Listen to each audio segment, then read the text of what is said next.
Hello, welcome to the Square Based, and this incredibly short review of the Dwarven Mountain Holds is not short because, ladies and gentlemen, we're doing a deep dive on the Dwarfs. I'm joined by Val Heffelfinger, and if you're ready to drink some beer and shoot some guns, this is the army for you. Drink beer, shoot guns. Drink beer, shoot guns. By the way, this is also, I think, technically, and everyone close your ears. He might not have put the right volume on it. I think this is technically a deep dive. Rob. Yeah? It's a deep dive! It's a deep dive! Even a little deeper because we're so short. Yes. So we're doing a deep dive. That's what we're doing on the Dwarven Mountain Holds. Obviously, what's about to happen is we're about to go straight into the review of the Arcane Journal next week. But probably a good place to start, do a deep dive about how the dwarfs work right now. Good primer for everybody before we get into the Arcane Journal. I'm really excited about this. It's really fun. Really looking forward to it. And, you know, not only am I, an admirer of the dwarfs, but I'm one of some people on this earth that have managed to lose to dwarfs with a couple of different lists. So here we go. So, it's gonna be nice and spicy. So shout out, I've run several events, as you know, and the person who our best overall, Richie, plays Mountain Hole. And so therefore, like literally lambasts the idea that you can't play as the dwarf and other people have a really enjoyable game. Maybe it's just him. Maybe he's just an incredibly fun, and he is fun, he's charming, he's witty, he's cool, he's a good looking fella. He's very it's a very charming experience to game against. But in addition to that, he gives people what seem to be incredibly enjoyable. I've played it myself. Very fun. Therefore, a dwarf gun line being like, sort of a unfun thing to play against doesn't hold as much water for me in Old World because gun lines just are by their nature in this game not nearly as oppressive as they could have been and have been in the past. There is a static quality to dwarves for sure. They just don't move very quick. But that means, because people love to, go out and fight. It does mean that there is the crab holding the kitchen knife situation going on. It's like, okay, all right, we're gonna go get that crab, and you got to deal with those grumpy guys. So I don't know. I feel like maybe some of the stigma around dwarfs as a unengaged, boring thing to deal with, maybe not as big of a deal in Old World. I played them a ton, and I've found it a lot of fun. And I haven't played Richie once. Well, one of the things I think people have also enjoyed, model availability. Lots of models available from Games Workshop themselves. Ironbreakers, all those hammerers directly available. About that. In addition, there's obviously an absolute swath of really excellent sculpts. I think early on in the edition, 6 months Old World haven't been out, I think you've seen a lot of people pick up there are loads of models available, which is nice and therefore lovely. We love that. Sorry if there were some mic issues, then we have just resolved that, I think. And then hopefully.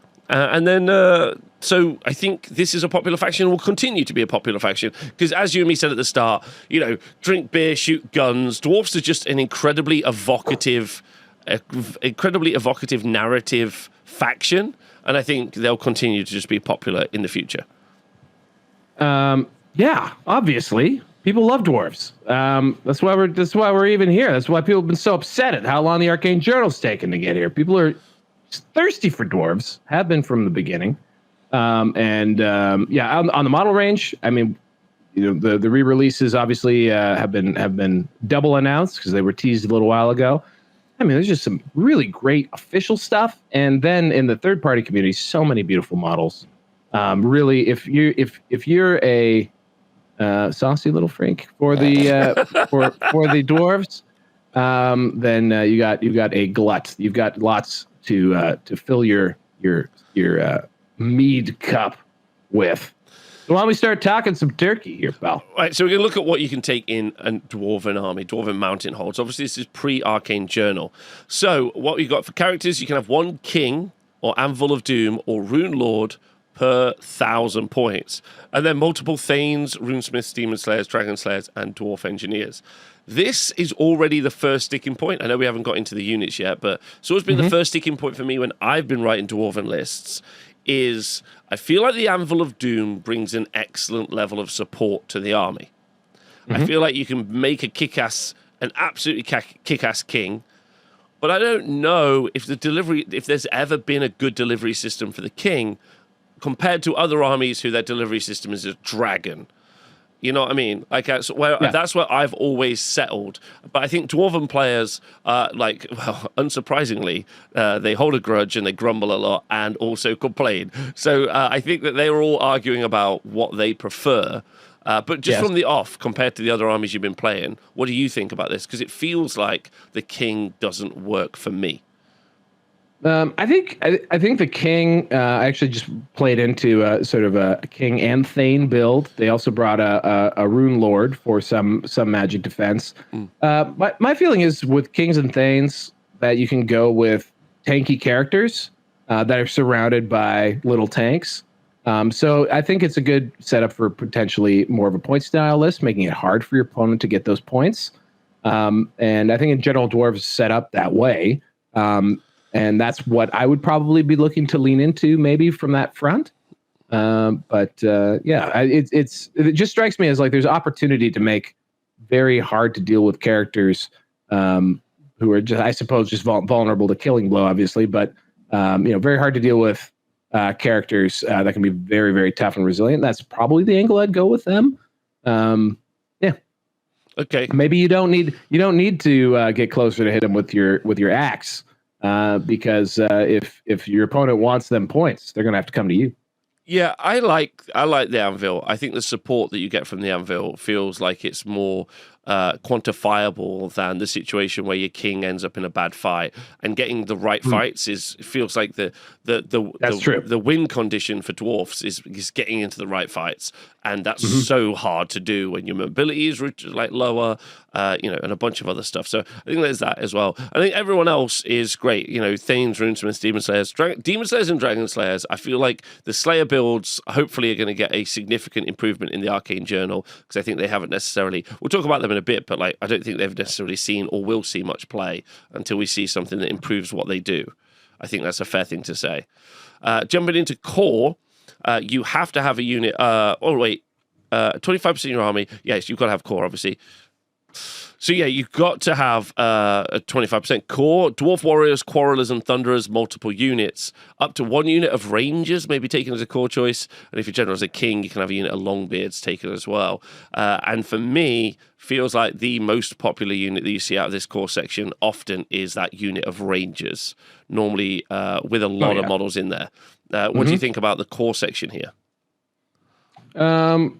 I think Rangers, I always love Longbeards. And then I also big fan of Quarrellers. Quarrellers who can also take great weapons. So yeah, I think there's a good range of options here. Main issue with, I've experienced this with Empire as well. Ballistic skill shooting with middling ballistic skill, not so great. So yeah, I think the Rangers though are brilliant. And I just love Longbeards if you do have the king.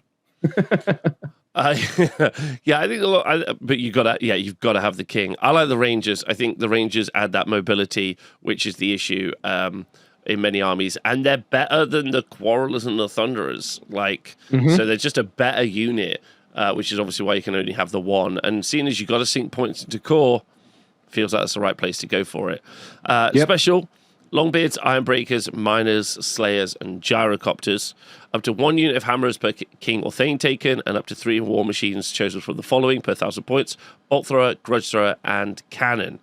So how do you feel about the composition of the special section? It's just some really lovely thing. I think in Old World, you still have the Ironbreakers versus Hammerers dichotomy going on because they do 2 different things. I always love Hammerers, but again, if you're going for that Anvil style approach, points to now, Ironbreakers, probably your best choice. Gyrocopters, the original meme unit of probably up there with Dragon Ogres, but I think Gyrocopters were first as far as Old World is concerned. incredibly good, useful utility unit that can do a lot for you and adds a lot of mobility and presence on the board that dwarfs otherwise don't have a lot of access to. Gyrocopters are their, well, for a little while anyway, they're one-trick pony. And then Warmachines, more restricted than even if we didn't have rule of 3. More restricted than a lot of other armies here on Warmachines, they're cannon underpowered compared to a great cannon. But yeah, I mean, bolt thrower, grudge thrower, cannon, do what they say on the tin for sure. Yeah, I was about to say exactly the same thing. I think the fact that they're Warmachines, which is like one of the key ways that you build this army, or like you could build this army, is being able to apply runes to Warmachines, and then those Warmachines aren't as good as other people's Warmachines, and you're like, what is going on here? So that's a thing. And then for rare, you've got Rangers, Irondrakes, and Gyrobombers, multiple units, up to 2 Warmachines chosen from Organ Gun and Flame Cannon. And again, kind of a similar position there with the Organ Gun not being able to take runes, so they're ignoring that section of like improvement. That is a bummer. And then not being devastating. I would say like as a gun army, like Wood Elves shooting, devastating in what it can do. Whereas this is just like. But then Wood Elves also have the mobility. I know that they lack the survivability. Like that's where they're like, down on the stats tree, if you will. But the fact that these are down mobility and also down ranged output feels like, they got hit a little bit hard in 2 different places, in my opinion. That's right. Luckily, they're very stout. But I will say, Rangers often appearing, obviously, as part of that core allotment. However, you could add more Rangers here. Probably one of the most chestnuts of dwarf lists that I've seen, is people have really tuned in on to at least 3 min units of Irondrakes with Trollhammer torpedoes. We'll see later. Just as far as like the shooting power and potential of the army, just a really good unit, and I'd say pretty decent for its points. So yeah, Irondrakes, definitely a decent pick here. Mercenaries is interesting. What do you think about ogres? Do you think ogre mercenaries add anything to this, or nah? I just think the downsides for ogres is so high. Like leadership, I think is an issue, especially with mercenaries. I think in addition, your army is stout because of that good leadership, right? It's good. It's going to stick around. So I think that's a problem. I'm hoping we just see like the ability to just build more aggressive armies, come out of the Arcane Journal versus having to lean into other units being brought into the force. That would feel a little bit disappointing to me. But for sure. That's where I'm at with it. What do you think? Yeah, no, absolutely. I think Arcane Journal sprucing things up a bit, maybe giving some more choices, maybe some more runes. Would be great. We'll see. But we're just focusing on the Grand Army composition here. Yeah, we are. I was just thinking from just like what like ogres are really the only widely available mercenary right now. Am I correct? Because they can't take the Bone Grinder. Yeah. So yeah, it'll be interesting to see what other things get splashed in. Seems like dwarves will be a mercenary option for human armies, which is cool. From the Arcane Journal. But yeah, I was just curious. I guess the only thing you get from some ogres is mobility, because they do have that 6-inch move. Yeah, I guess that is the only thing. But like, that's and monstrous infantry. You don't have access to monstrous infantry otherwise. Yeah, you do want the enemy to have to move to you because you struggle so much to move to them, right? Like that just has to be that is the tagline. Dwarfs. An army where the enemy must run to you because you're not running to them. Like that has to be the tagline, right? For how they play, is your. And I would say, in my experience, I think that actually is a marker of like a dwarf player with maybe some more games under their belt versus not, is how aggressively you deploy the army and how confident you are in just that fact that like, if the enemy's coming. To make use of the board, to make them actually have to, pick the right matchups and come to you.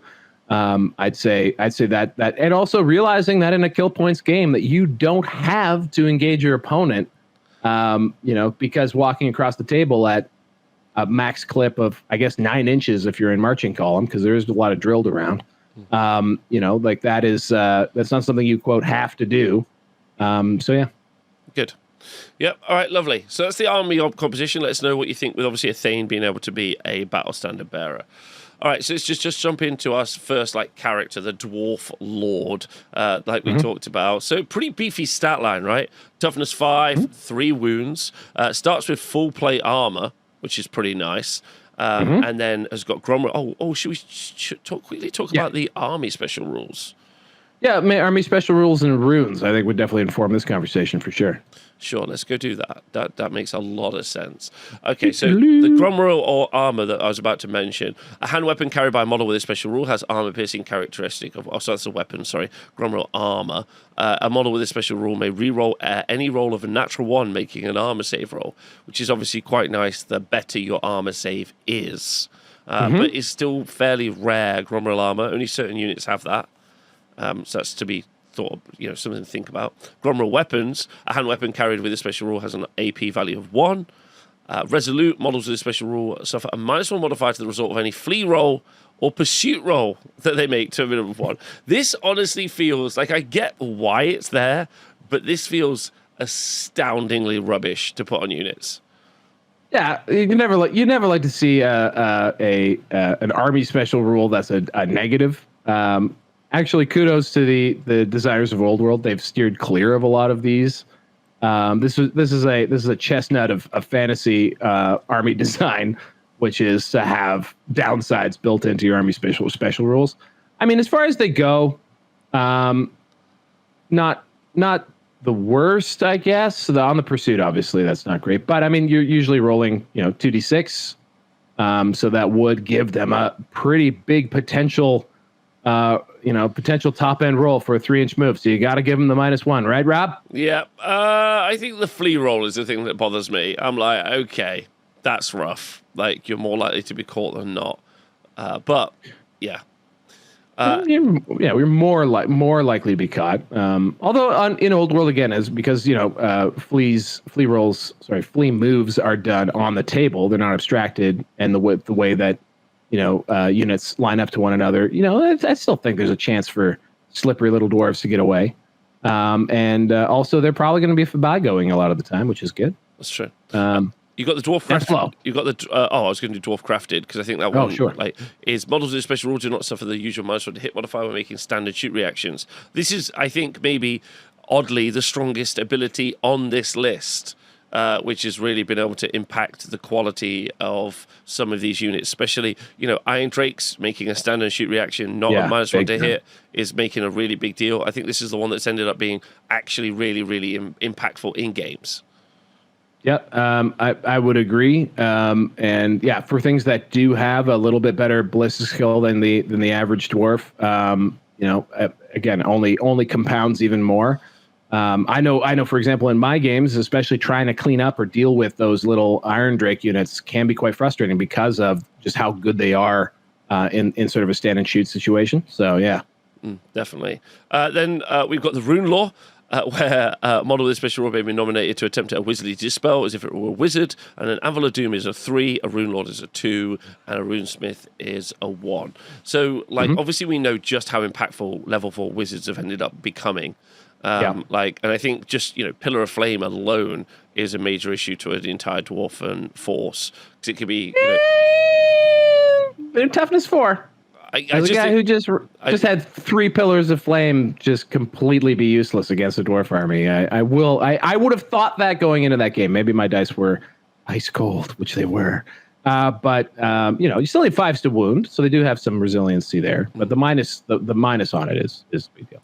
I think the only reason I mentioned that is because it's the ability to do some long range damage and then kind of sit out from what the dwarfs can do, and also being a level 3. I just think that it just gives you a range, maybe not even a really strong ranged option against dwarfs, but a consistent ranged option against dwarfs. That's what I was mainly trying to bring up. Yeah, you're right.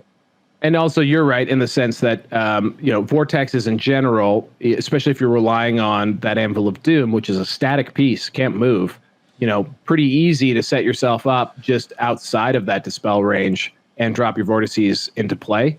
So yeah, no, fair point for sure. And then lastly, Deathblow. When the model with special rule reduces 0 wounds by an enemy attack during the combat phase, a unit with this attack suffers a strength 3 hit with an AP of 1. I have a consistent thought about abilities that happen when you die, in that they're rubbish because you're dying. I've consistently believed in any game system, they're like, when you do a thing, when you die, you can do a thing. I'm like, I'd like to not die. Give me a thing. Not die, please. Yeah, give me a thing where I do something to my opponent that kills them versus an ability where I die and then I do something back. So I'm not super chuffed with death blows and ability. It's fun and it's thematic and it's cool, and that is a key element of what we should be looking at as well. But I've never really felt them to be abilities I'm really interested in. Yeah, and also, this is obviously a Slayer rule, and they didn't need to be limited to a strength 3 hit. Like, just let them hit with whatever they got. That would be nice. Yeah, I think the after death type mechanics too are a bit.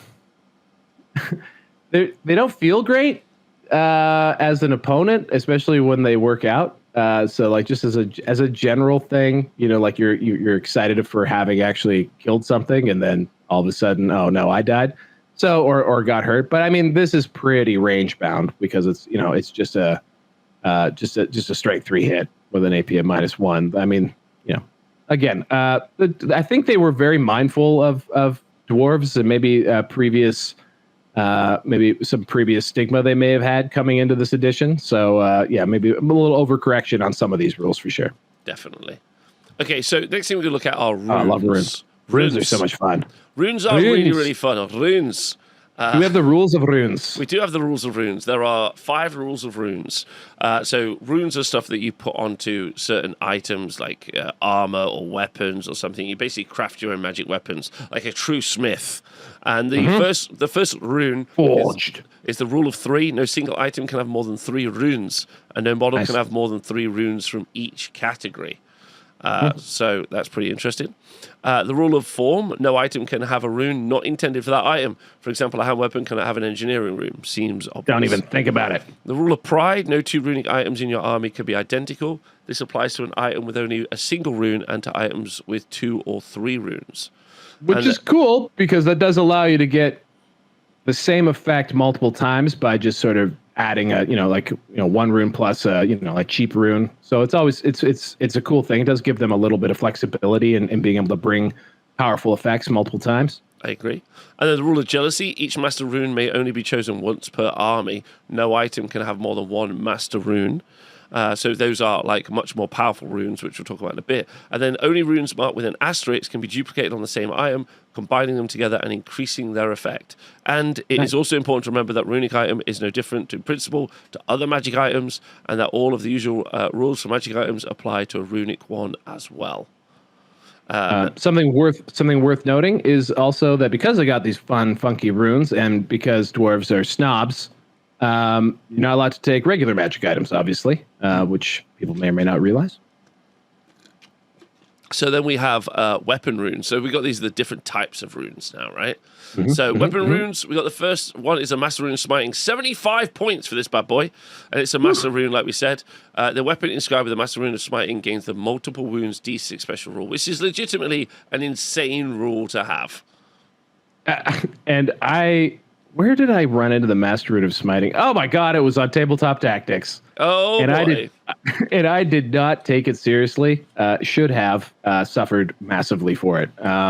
It is very expensive. I don't know if you see it much in like a tuned up match play list, but if you're you can, just because of how expensive it is. But I don't know, maybe it sneaks in there. It could do. I mean, you like the idea of doing it, but the delivery system is the problem, like we talked about. Yes. Unless you take a very important unit and then attack that unit blindly, which is what I did. So if you want to run the Master Rune of Smiting, play this guy. Okay, perfect. I mean, pretty good in a meta where maybe we see like, troll hordes or something like that, where, or if ogres were a big deal. But I was running trolls at the time. Thanks, Rob. That's okay. I was just saying. Master Rune of Scalf Blackhammer, 65 points. We're making Scalf. We're making a roll to wound with a weapon inscribed with the Master Rune. A roll of a 2+ is always successful regardless of the target's toughness. So that's fine, but it doesn't help with the AP, right? True, and it would also eliminate grumble weapons. So yeah, so no necessary benefits on a lot of things. Again, pretty expensive. At 65 points. Like we're getting down into that. I tend to not pay attention until you get to 50 points for the most part. So yeah. Hey, can I read one? Master Rune of Alaric the Mad, 45 points. No armor save is permitted against wounds caused by a weapon inscribed with the Master Rune of Alaric the Mad. Warden regen saves can be attempted as normal. That's pretty good.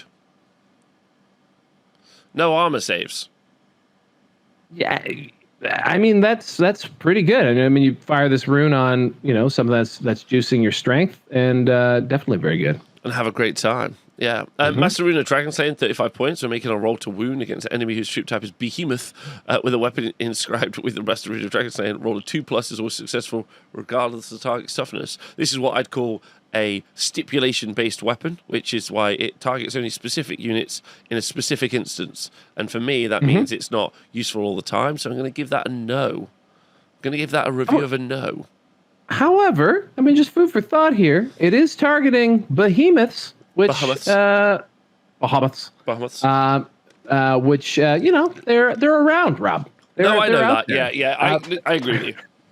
Although this is not the Slayer sword, so this is not Monster Slayer. This is not the Dragon Slaying sword. Although it's also not as expensive as that. If you get this on something with a good volume of attacks, maybe you'd be able to get something. But again, AP would be an issue. There might be something coming up, though, that lets us add some AP. That'd be great. Okay. Master Rune of Flight. And weapon only. Go for it. 25 points. Once per turn during the shooting phase, a weapon inscribed with the Master Rune of Flight can be thrown with the following profile. It doesn't make you fly, but you can throw it.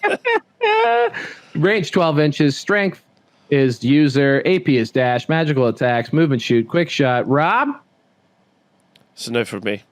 That's a big no from me, dog. All right. Okay. Master Rune of Swiftness, 25 points. The wielder of the bearer. The wielder of the weapon inscribed with the Master Rune of Swiftness gains the strike first special rule. It's pretty nice. Like, legitimately pretty nice. And at 75 points, and this is 25 points, you can slap that on your Master Rune of Smiting. You got first strike with a D6 wound weapon. That could be something. That's definitely something. That's absolutely definitely something. I agree with you. I think that could build a really fun weapon on the right character. And the last one, Master Rune of Breaking, is 25 points. Any magic weapon carried by an enemy model that suffers one or more unsaved wounds from a weapon described with the Master Rune of Breaking is destroyed and cannot be used for the remainder of the game. Woo! What do you think of that? Again, I mean, there's your condition thing again. But wait, hold on. Let's just be clear. We couldn't put the Master Rune of Smiting and the Master Rune of Swiftness on the same weapon because they're both Master Runes. Oh, good point. Thank you. That's a deep dive. That's why we're deep diving. That's why we're deep diving. Whoopsie doodle. All right, well, never mind for that fun idea. But Master Rune of Breaking.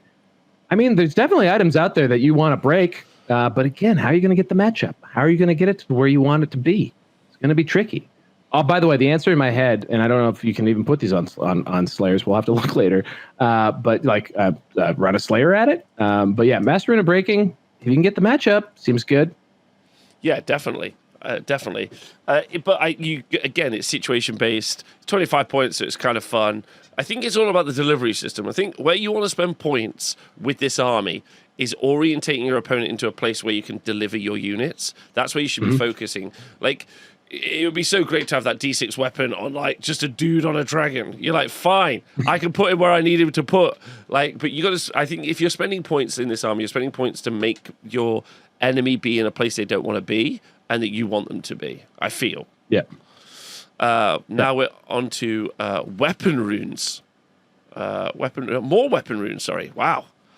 The rune of parrying, an enemy model that directs its attacks against a model with a whisk weapon with a rune of parrying. Is -1 modifier to its hit roll. Not bad. It's always very useful. I think that's that. I mean, a -1 to hit is always useful. Rune of Parrying, cheap enough to throw on with some other like armor runes and things. Again, this would be something that might add to the tankiness of a character if that's a build you're going for. The Rune of Banishment. 25 points. Oh, God, I'm sorry. You do it. You do it. You can alternate a No, little you bit. do. Yeah, you alternate. No, I want you to do alive. that. Yeah, do it. Let's go. Enemy models with the warp spawn special rule cannot make any ward saves against hits caused by a weapon inscribed with the rune of banishment. That feels good for 25 points. Yeah, I guess so. Warp spawn special rule. Yeah. No, not good. Not good. Not good. Not good. Stipulation. I did the Warhammer player thing. Yeah. Rune of Fury. Now, this you can take multiple times, 25 points. For each Rune of Fury inscribed upon a weapon, its wielder has +1 modifier to their attack characteristic. So you can have +3 to your attack characteristic with the Rune of Fury because it will stack. That's pretty fun. That's a lot of attacks maybe coming out of some units. Yep. Especially things that are already attack dense. I like it. 25 points too. Or even just 25 points for +1 attack. I wonder what the Sword of Hitting More runs in the core book, but being able to stack it even better. Grudge Rune, 20 points. For each Grudge Rune inscribed upon a weapon, its wielder may reroll a single roll to hit of a natural 1 made during, I assume, the combat phase. Yeah. I just want more attacks. I'm just so obsessed now with the Rune of Fury. Just want attacks. Also, look at this. Rob, read this. Its wielder may reroll a single roll to hit of a natural 1? What if I roll a 2? What if I roll a 2? But also, it's a single one. You don't even get to reroll all of them. You got to pay 20 points for each one you want to reroll. No, just give them reroll a hit if it's a single dice. Just give me an extra attack. That's fine. That's better. Yeah, you can get that for 25 points. No problem, bud. We got you hooked right up. Well, if you want to be stronger, you can use the Rune of Might for 20 points, where for each Rune of Might inscribed on a weapon, you are +1 modifier to your strength characteristic. So if you wanted to do a big old damage, I think I'd probably try and spike and get D6 damage versus wanting to wound more reliably. Like, I'd rather, wound unreliably and then do a ton of damage versus wound reliably and do 1.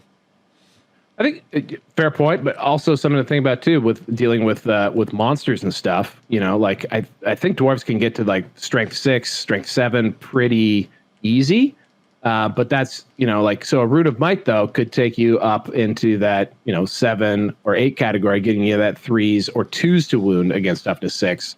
I mean, that to me is for 20 points that might just take you up over a really good threshold. That really improves your efficiency. So, I think that's good. Yeah. Rune of Striking is 15 points, and for each Rune of Striking inscribed upon a weapon, its wielder has +1 modifier to the weapon skill. I'm out. I don't want that. Yeah, weapon skill also not something you're hurting for usually in dwarves. We skipped Rune of Cleaving. Oh, sorry. That's all right. Hand weapon only. For each Rune of Cleaving inscribed upon a weapon, its armor piercing characteristic is improved by 1. Oh, nice.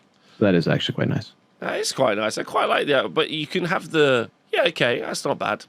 I quite like that. That's fun. You could do Rune of Fury, Rune of Fury, Rune of Cleaving. So you've got +2 attacks, AP 1. That's okay. What is that, 55 points? Okay. 55 points. That's okay. Rune of Fire. The wielder has a flaming attack special rule. Woo! Good old flaming attacks. I'm out. So we're down at the bottom points costs of runes here. So this is also a place where if there is a combo that you like and you want to use more than once, this is something you can use to help with the rule of 3. I can't quite see Rune of Speed, so you take it. Oh, hand and weapon only. For each Rune of Speed inscribed on a weapon, its word has +1 modifier to its initiative characteristic. Which is kind of interesting. But I feel like you're taking a lot of great weapons anyway and getting the speed on the charge. And then +1 to 2, from 2 to 3 is not going to blow anyone's mind, is what I'm going to say. And a lot of these runes, I think, are probably on a great weapon as well. So maybe that could help a little. I'm going to say no. Okay. Fair point. But that's where I'm at. Okay, so I would say big hitters out of these is it feels like to me. The Rune of Fury feels really, really nice. I like the idea of doing D6 damage. If not for anything else, then just to be like, by the way, he does D6 damage. And then your opponent's like, oh. If you're playing well, you probably know it's actually not a big deal. But it might actually, again, we're trying to make our opponent with our Dwarven force go places we want them to go.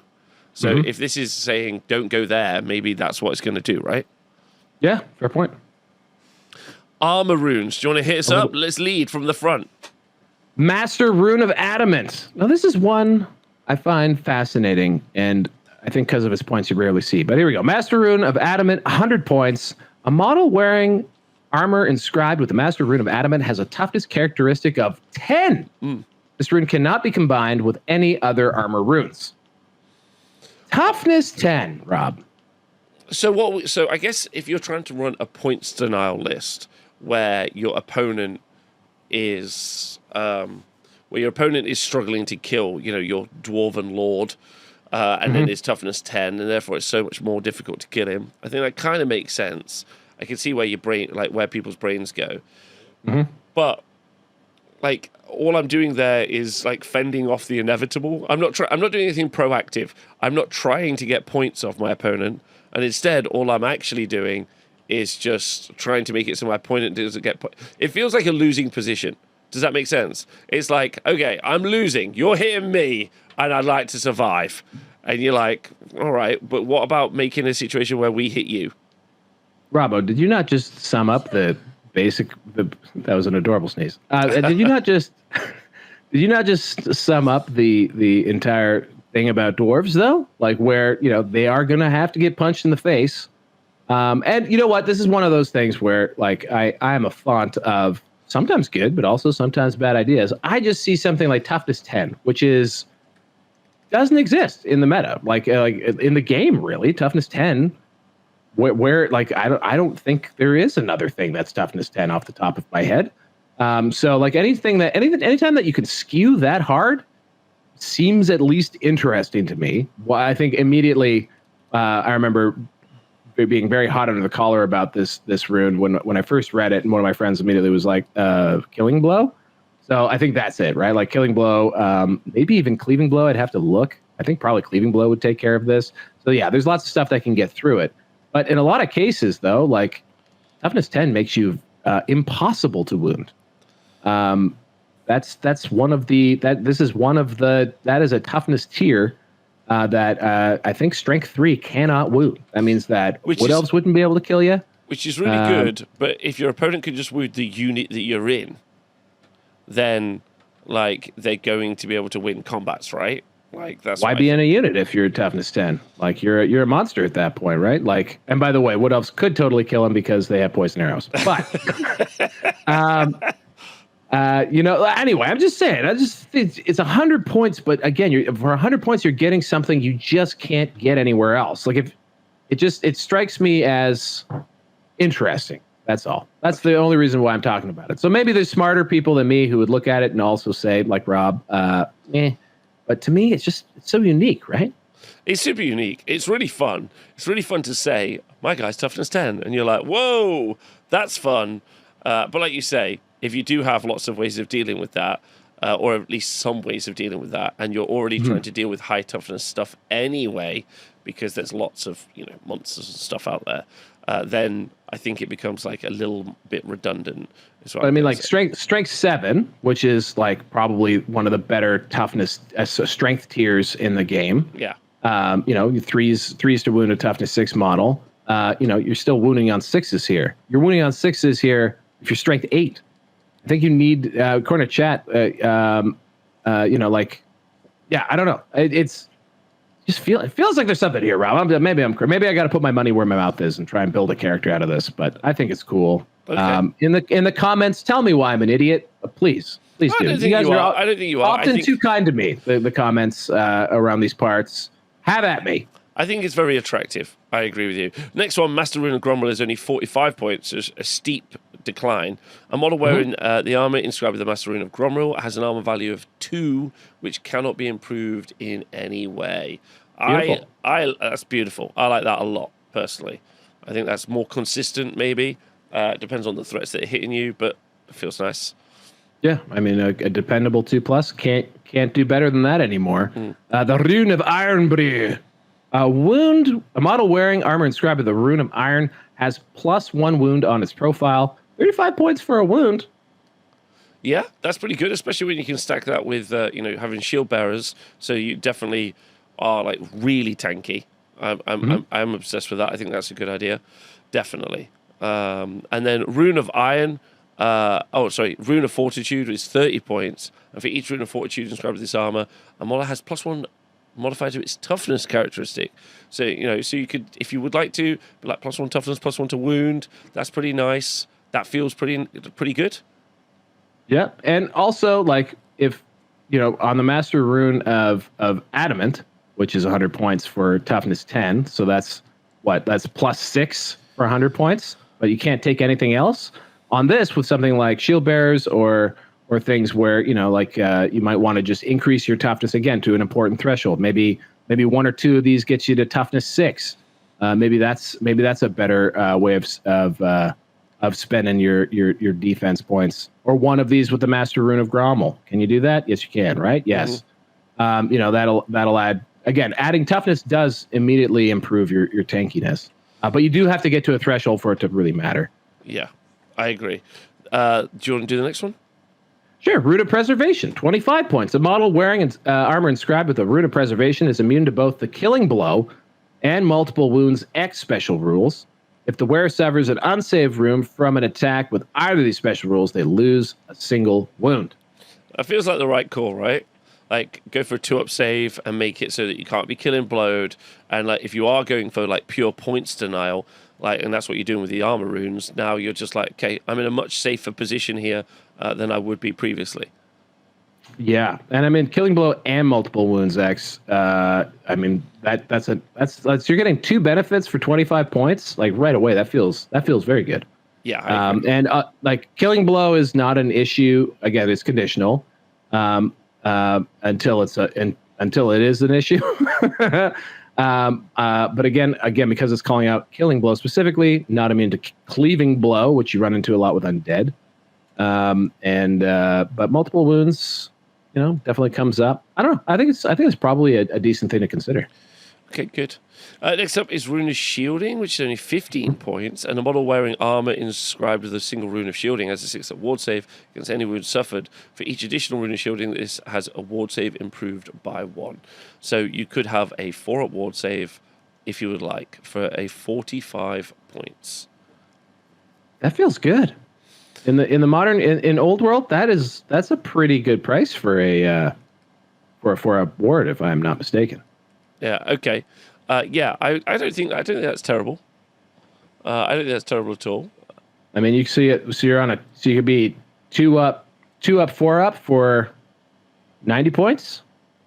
Okay. Yeah. Happy with that? I think so. We're always going to the extreme examples. Obviously, once you're actually tweaking points, you're carving off all of the runes. But the upside, the potential is there. I think all of those. I think all of those have got a real like. I wasn't really super impressed by any of the output, but the defensiveness obviously like ties in with, like you say, what seems to be a core mechanic, which is defending, which is what we're going to do more now in Talismanic Runes. First one, Master Rune of Calm, which is 50 points. The bearer of the Master Rune of Calm has the following bound spell, power level 2, which is a hex, casting on either 8 or 11.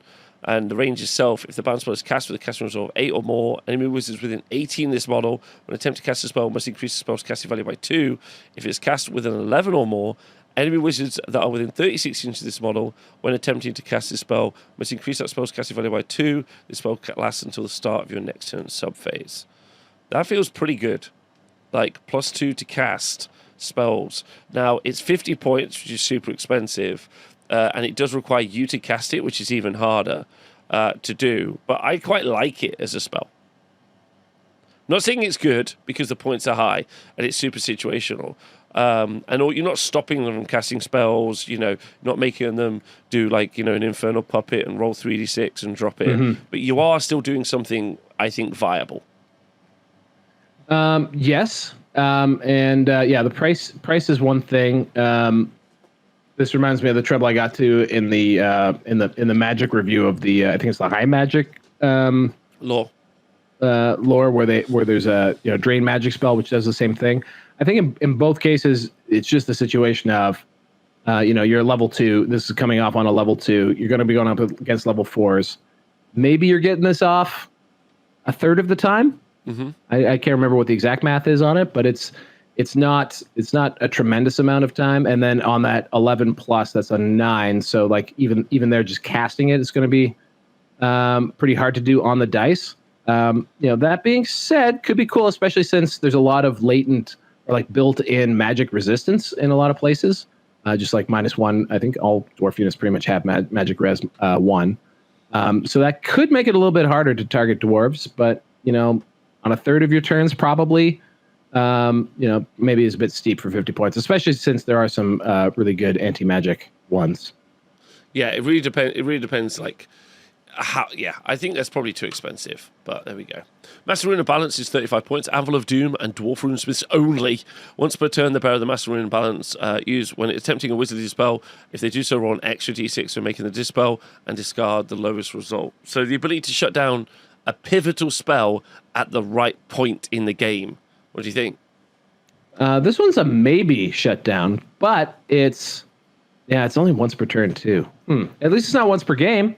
I'll give it that. I will say that in other places where you can get something like this, it's definitely useful. This helps the fact that you cap out at a level 3 for sure. It's going to definitely improve the math against level 4s. So definitely worth a thought on an Anvil of Doom. And again, like you said, like for those pivotal spells, when you really need a little bit of extra juice and to give yourself a chance, could be worth it. 35 points also not breaking the bank for this ability. Yeah, I didn't think so either. The Master Rune Spite is 35 points. Each time the bearer of the Master Rune Spite loses a wound to an enemy attack during the combat phase, the unit that made that attack suffers a strength 5 hit with an AP of 2. I'm going to go for this being the same thing as doing damage when you die. I don't want you to hit me. That's what I don't want. I know as a dwarf player that's an outrageous statement, but I don't want you to hit me, and therefore I don't want to be doing any spite. I've got grudges, not spite. See, this is closer to what I would love the default Slayer rule to be. Yeah. Like maybe not strength 5, but like this. Yeah, I would rather this was just the rule for Slayers. Here we go. Here's something that I think is going to be in a lot of lists. The Rune of Spell Breaking, 25 points. Anvil of Doom, Dwarf Runesmiths only, single use. The bearer of a Rune of Spell Breaking may use it instead of making a dispel attempt. If they do so, the spell is automatically dispelled with no dispel roll required.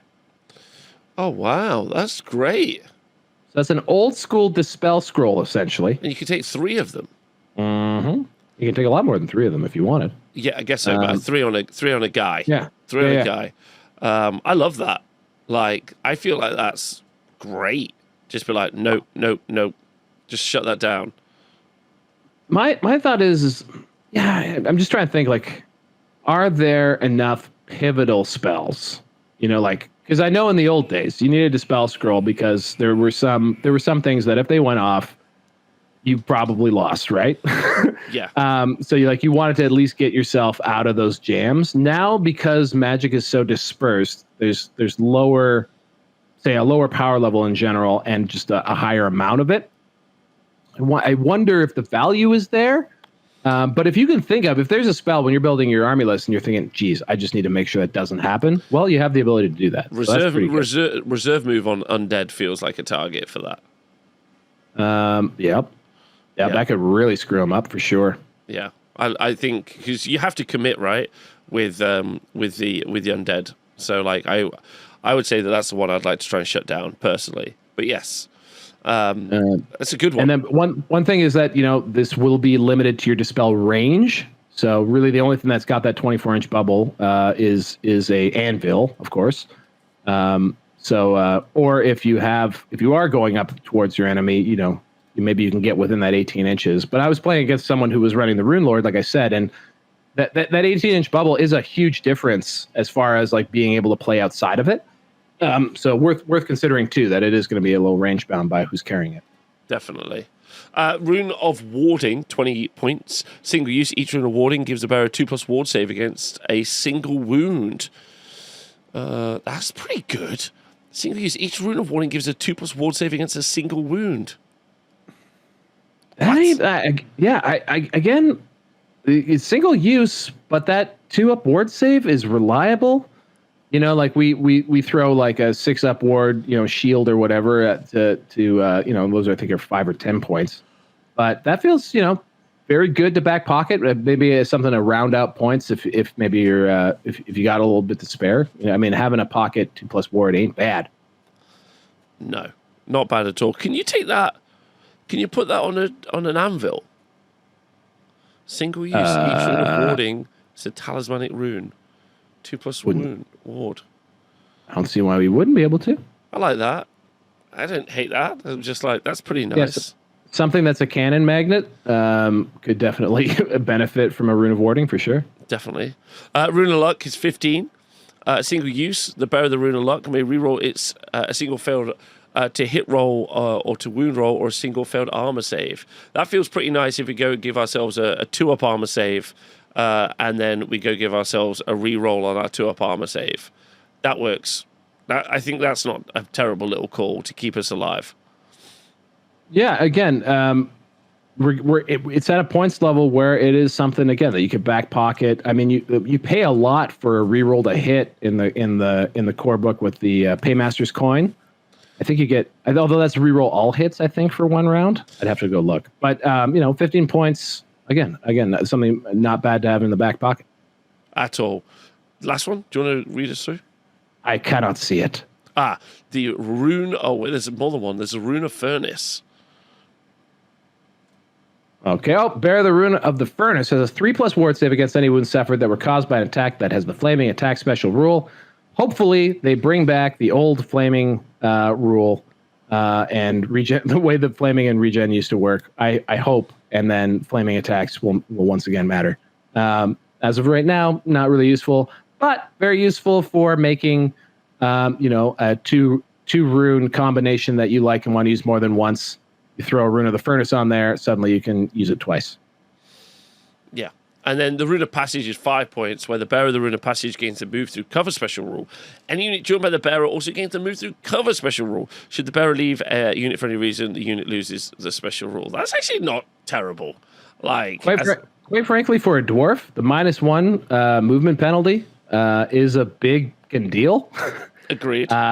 So, yeah, Rune of Passage, I think this is something that you probably want to be sprinkling out throughout your army wherever you can. Okay, I love that.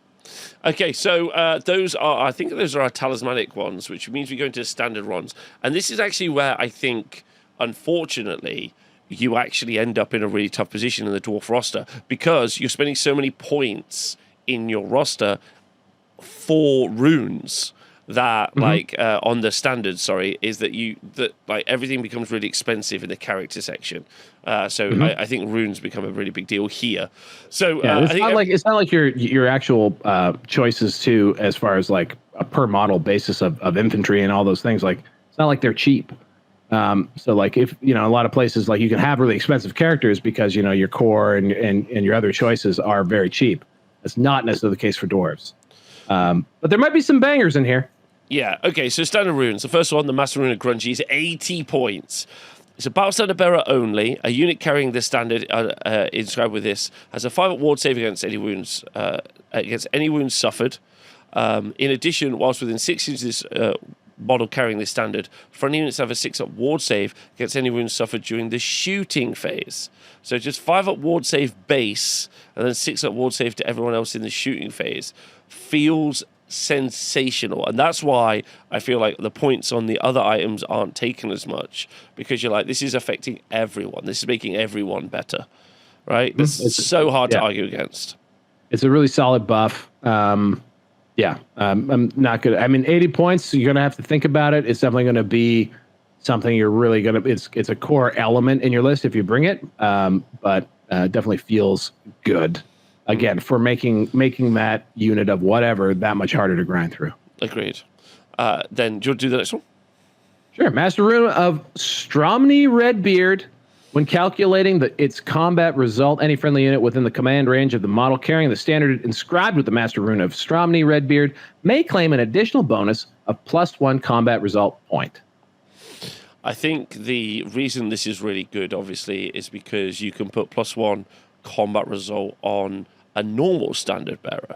So now, like, they don't overly love you being able to stack massive static +1s feels like to me, feels like a theme of the edition. So the fact that if we just jump over quickly to the Rune of Battle, which is 25 points, we're calculating its combat result, unit carrying standard with the Rune of Battle also +1. So your battle standard bearer, your battle standard bearer can have the +1, and then you can gain an additional +1. So with some rank bonuses, you're just doing a massive combat resolution result before you've even swung an axe or stabbed a hammer. So I feel that's why it's so expensive. It feels very expensive, though.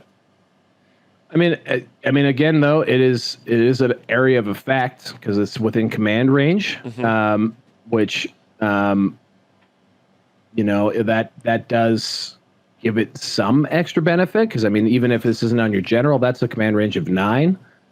So if you are running a sort of a tight battle line, sort of Anvil, come hit me, bro, you are able to get bonuses to your combat res. I don't know how much that used to be really effective. I don't know how effective it is anymore. You know what I mean? Yeah, no, I do. I really agree with you. And I think the fact that it's an AoE, ultimately, what is the strength of what we're trying to do with our Dwarfen army? We're trying to control the combats and get the ones we need. And when we get the ones that we need, we want to win them. That's what we want to do, I think, in a lot of cases. So maybe that +1 is the right situation. But I feel like I take less damage with the Rune of Grungy, so I'll take that. So let's just play this out to the nth degree. You take like the hardest to kill unit that they have. I guess let's say Ironbreakers as a for instance.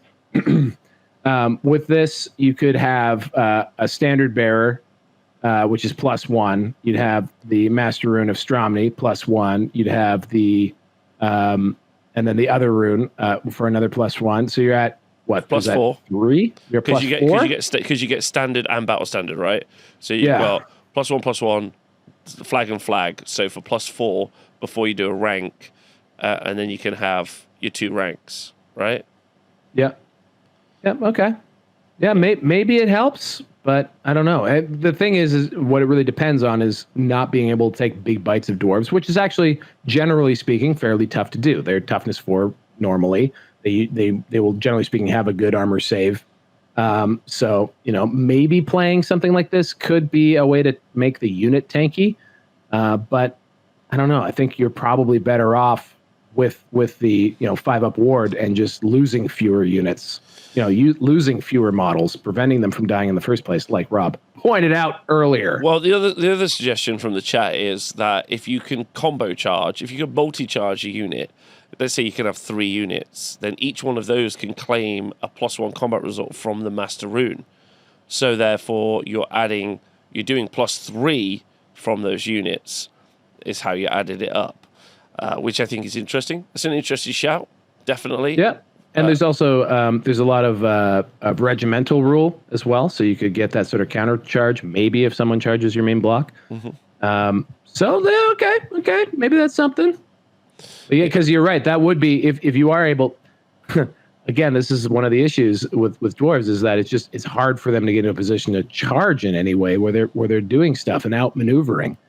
So to get those flank charges to add, the stacking combat res.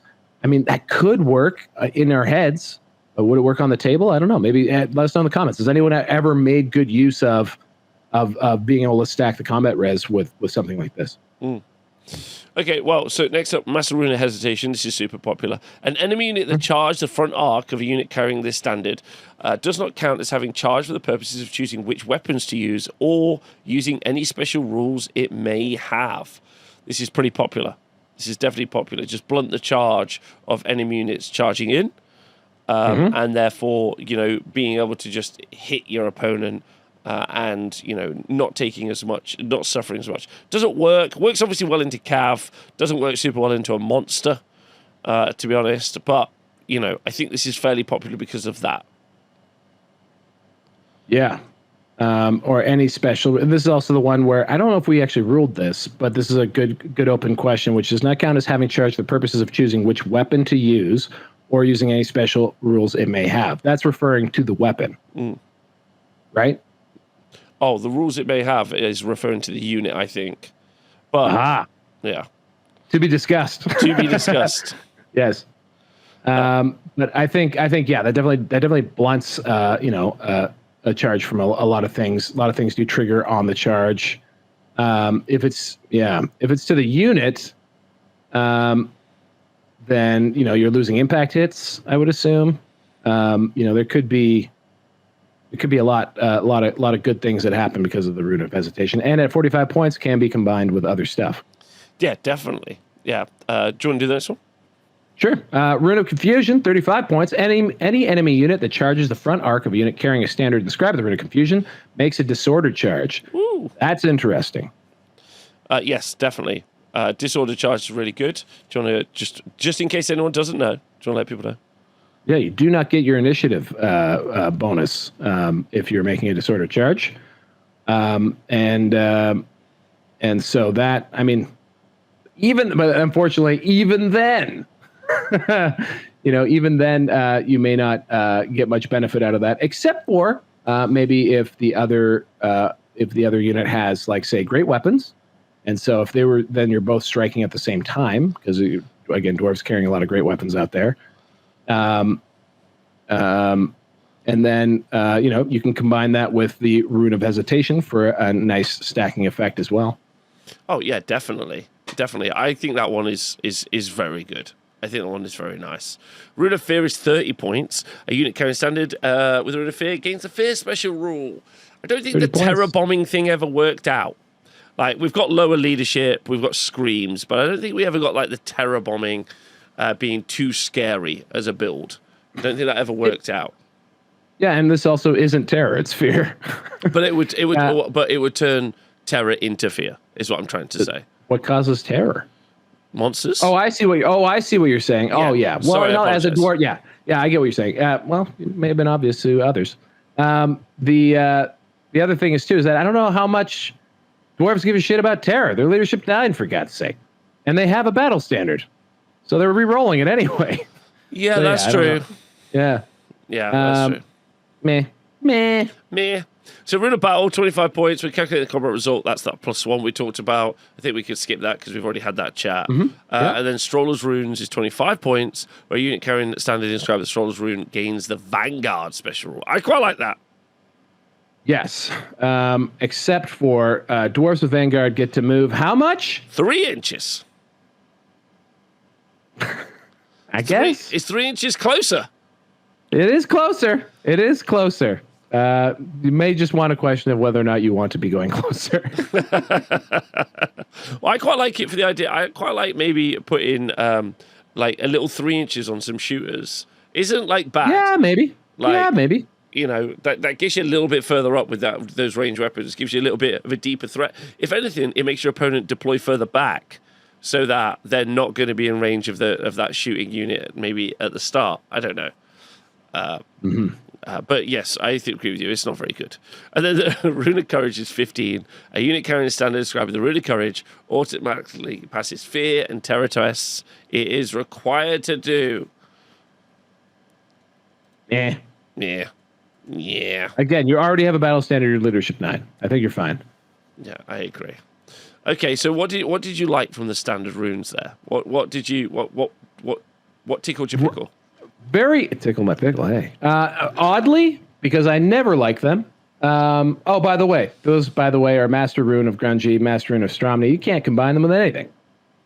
Yeah, they're Master Runes. We were talking about a Master Rune of Hesitation, also a Master Rune. So yeah, anything that I mentioned, god damn me, where we were combining those, they can't do it. And geez, Simon / Val.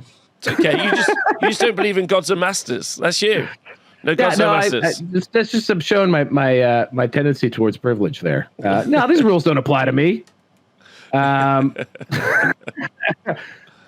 think all of those Master Runes are interesting for sure, and they also, because they're areas of effect, have a really cool benefit to the army and change the nature of the army itself.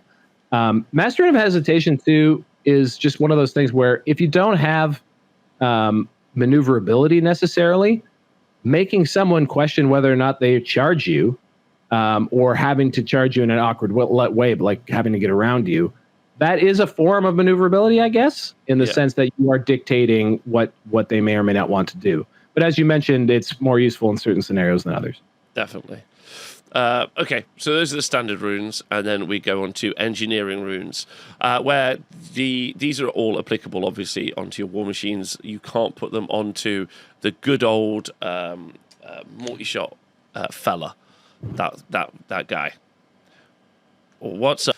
So next thing we'll look at are engineering runes. Master Rune of Immolation is 30 points. Cannon only. A single use. If a cannon inscribed with a Master Rune of Immolation loses its last wound to an enemy attack during the combat phase, it may explode by its crew. Then the enemy unit suffers D6 for 5 hits with an AP of 2. The cannon is then removed from play as a casualty. I don't want my cannon to be killed, and therefore I don't want to take this. Agreed, but also for whatever reason, this is tickling my pickle and almost cool. Like if this was like 10 points, I think that would be sick. Yeah. Like, but yeah, D6 strength 5 hits. You're only like, is D6? Yeah, but if you've lost, if this was super cheap, like if every dwarf cannon was booby rigged, I think that'd be kind of fun. Because like that thing that's going to in the old days, you'd have like war machine hunters or whatever. They're usually not like crazy good units. They just got to be good enough to beat up 3 dwarves. So this could, in theory, take out that style of unit, but not good enough for 30 points. No, thank you. Okay, well, not good. I mean, I don't want my unit to be killed, so no. Master Rune of Disguise is 25 points. A war machine inscribed with a Master Rune of Disguise is always considered to be behind full cover. I also don't want that either. No. I have a cannon. I just want to make the cannon do more cannon-y stuff. I don't want to protect the cannon. The rune is also the thing that's probably threatening my cannon is other cannons or magic, and that helps you in either of those cases. Yeah, definitely. The rune of skewering is 20 points. Bolt throwers only. Bolt thrower inscribed with this rune has possible modifier to its strength characteristic. In addition, no armor save is permitted against wounds caused by bolt thrower inscribed with the rune of skewering. Ward and regeneration saves can be attempted as normal. That feels really good. I know we're all a little sussy about bolt throwers, but they're cheap, and then no armor save and +1 strength, so I'm more reliably wounding you and you can't save them. Feels vibey. Yeah, bolt throwers pretty good against a range of targets. However, Trollhammer torpedoes just going to be better because it's already strength 8. And you're taking those guys anyway. You're getting a unit of Ironbreakers for the cost of this Rune of Skewering plus a bolt thrower. I wish it was better. I think that's really fair. Really fair. And a Rune of Forging, 15 points. You can take this multiple times. Single use. A war machine inscribed with the Rune of Forging may use it to reroll a single misfire on the artillery dice. This is a no-brainer, as they say. It is and it isn't. I guess it is 15 points, but single use. What is the and also what does an engineer get you? That's something I'd be curious to know about. But yeah, a poorly timed misfire is just horrendous and awful. So yeah, like if you have an engineer nearby, I'm pretty sure they let you reroll an artillery dice. So if you have an engineer nearby, this would let you, like, say you do the thing where you misfire on the first roll, you reroll it, and then you misfire on the second roll, then you could re-roll it. So, hey, why not? Yeah. I think this feels like a no-brainer to take most of the time. Rune of Burning. A war machine inscribed with the Rune of Burning gains flaming attack special rule, which is fine.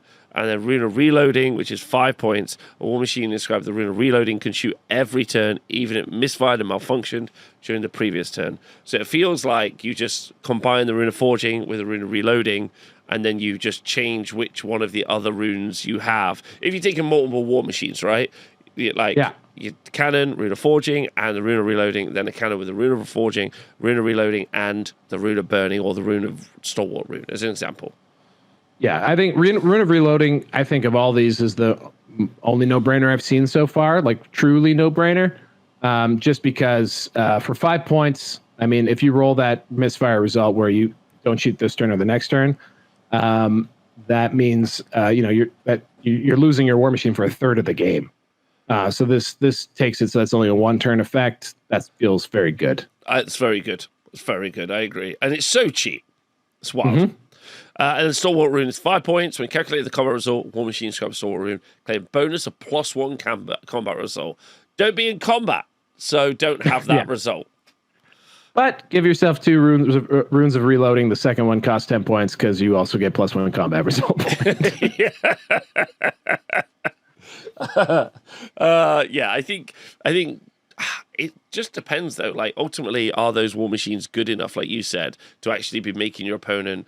I feel like I said this just because we took a small break a moment ago. I said that now we're here, before we start looking at the units, I feel like while it's so great that I can upgrade all my units and some other armies can't, like Chaos, you always get to pick a mark if you want. But it does make those units become aggressively more expensive as time, as you go on. And it's like with characters, you start looking at your character, you're like, oh, I could give them this magic item and this like upgrade that's army specific and this and that. And you're like, shit, it's 500 points. Like shit. Like, and then at some point, you can't keep spending those points. And I think Dwarfs were hit a little bit harder because they had a lot of what you feel like could have just been their special rules taken off them and then put into an upgrade which they have to pay for. Yeah. Does that feel fair? Yeah, absolutely. All right. Completely fair. All right, sweet. Well, let's get on and start looking at the units. First unit we're going to look at are Dwarf Lords. These, as we've just discussed, in an interesting place in the Dwarven Mountain Hold roster, because, you got the King, toughness 5 with 3 wounds. Leadership 10, though. That's pretty mighty, right? Yes. And in any army, that would be like so awesome and pretty rare in general these days. Leadership 10, not as common as it once was. But in the Dwarf army, there's Rocket Leadership 9 base. Who gives an S? Who cares? This king trying to tell me what to do with his Leadership 10. Who cares? I got Leadership 9. But anyway, yes, the king is awesome, dude. I think, he's a pretty good little dude. I think the major issue with the Dwarf Lord is that he can have 125 points of runes, but a lot of the other characters that we're seeing, like Chaos Lord, for example, can have 100 points of magic items and a 50-point upgrade of some demonic upgrades or chaos upgrades or whatever. So he's basically minus 25 points on his potential top output. Also, his mounts. I think that's the first thing we should probably talk about before we talk about anything else. Is because you can either put him on an Oath Stone, where challenges issued by a character with an Oath Stone cannot be refused, and in addition, a character with the Oath Stone and any unit they have joined automatically pass panic tests, or the Shield Bearers that add +3 wounds, so that it does make them really, really stonky for 60 points. And then they're Born Aloft, where a model of Shield Bearers consists of not 1 but 4 models, a character and 3 loyal retainers occupying a single base and acting together. To represent this, a model of the Shield Bearers has a split profile and follows a split profile cavalry rule. So that's that's your max upgrade. No mobility. You're not sticking him on a Pegasus for speed. You're not sticking him on a dragon for toughness. You're not sticking him on a chariot for ignoring killing blow. You're either gonna do challenges or you're gonna get +3 wounds, and that's what you're gonna be able to achieve. And I feel like that's another kind of not negative but restriction that the Dwarf Lords have over a lot of the other characters. Yeah, and he's toughness 5, 6 wounds. So he's not a dragon, but he's also that loadout's only 185 points. Right there. Obviously you're gonna add some runes to it, but just in his defense. That's a good base for something pretty damn tanky, I think, especially when he's going to, generally speaking, be in a unit surrounded by, some pretty stout dwarves. I don't know. The kings don't mess around, man. Every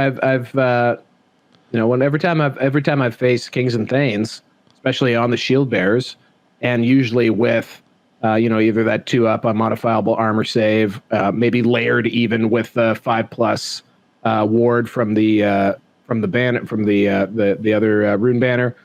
They're going to be very tanky. It's going to be hard to chip that off. I guess killing blow would be one thing that you can risk that they might be risked to, but you can also make them immune to killing blow thanks to Runic. Runic, yeah, I agree. So then weapon skill 7 too. You can make weapon skill 7, but you can give them -1 to be hit. So like even good stuff's hitting him on 5s, probably.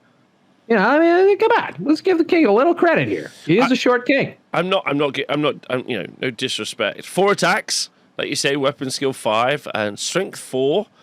I think this probably has more to do with the fact that you're just not down with aristocracy. You're not down with unrepresented systems of government. This is a Bass take. I get it, Rob, but gameplay wise, kings and thanes very useful. Okay, all right, that makes sense. Got the Ancestral Grudge. Model this special rule has hatred against enemy characters. Special rule meaning it hates all characters in the opposing army. If this character joins a unit of Longbeards or Hammerers, their unit will also gain this special rule. That feels very good. Very good. That's a nice upgrade, even for a cheap king, in my opinion. That's nice. So, yeah, what do you think of that? But that's built in. You don't have to pay for that, right? You don't have to pay for that. It's built in. Yeah, he just gets it. The other thing too, like the 125 points thing, you mentioned chaos, but most characters, as far as I know, they're just getting box standard 100 points. So he is getting a little bit extra juice. Yeah, I guess so. So just saying, this guy can pack a wallop, and especially if he's born aloft on his shield bearers. So the reason you're going to bring this guy, if you're going to bring this guy, as I read it, is because he has to go in. You're going to put him in some Longbeards or Hammerers, probably Hammerers, and because you're rocking a Leadership 10. Like, Leadership 10 General feels great. You know, he starts on full plate armor. That's nice. Yeah, we like that a lot. He can be very survivable. That feels like the right build and the reason to bring him. A general who's stubborn, rallying cry, magic res 1, and then gives your unit hatred against characters. Feels like the reason you bring the king. I wouldn't want to build the king up to go and then be... I don't want to sink all my points into this guy, I don't think. I think I want more board control and then less points sunk here. That's what I think. Yeah, no, I think even going cheap, I think would be decent. But like, thanks to the runes that we covered earlier, totally just a few minutes ago, you can juice him up though, if needs be, and if he's an expensive version of himself in an expensive tanky unit, and if your opponent wants to win, they got no choice. They got to come for the king. And you can probably set him up so that he's in a pretty good position to not go down. Yeah, I agree. Yeah, definitely. All right, next up. Now, this is my fave. I like the Anvil of DOOM. Yeah, I like the Anvil of DOOM. Anvil of DOOM, pretty unique as well. It's, I'm sure Dwarf fans will already know, but if you're not a Dwarf fan, it's an immovable... It's got the immovable object special rule. Basically, once you plonk it down, it's just going to stay there. That's what it does. And I also have that keyword. I have the improbable. It's also got the Ancestral Shield, a special rule, where an Anvil of DOOM and a Forge Father and Anvil Guard are 5 at ward against any wounds suffered. But what this thing is effectively the wizard in your army. This is the support piece for if you would like to force multiply your army, because you really struggle to get force multiplication, making units stronger, making units tougher in this army. Especially when we see in, like, would you say 2 level 4s feels very meta, as in like, very, very good? I mean, I think a lot of armies that can do multiple level 4s, and still have a combat character do that. I know I do. I'm running 3 level 4s in the S-bot. So yes, I like level 4s a lot.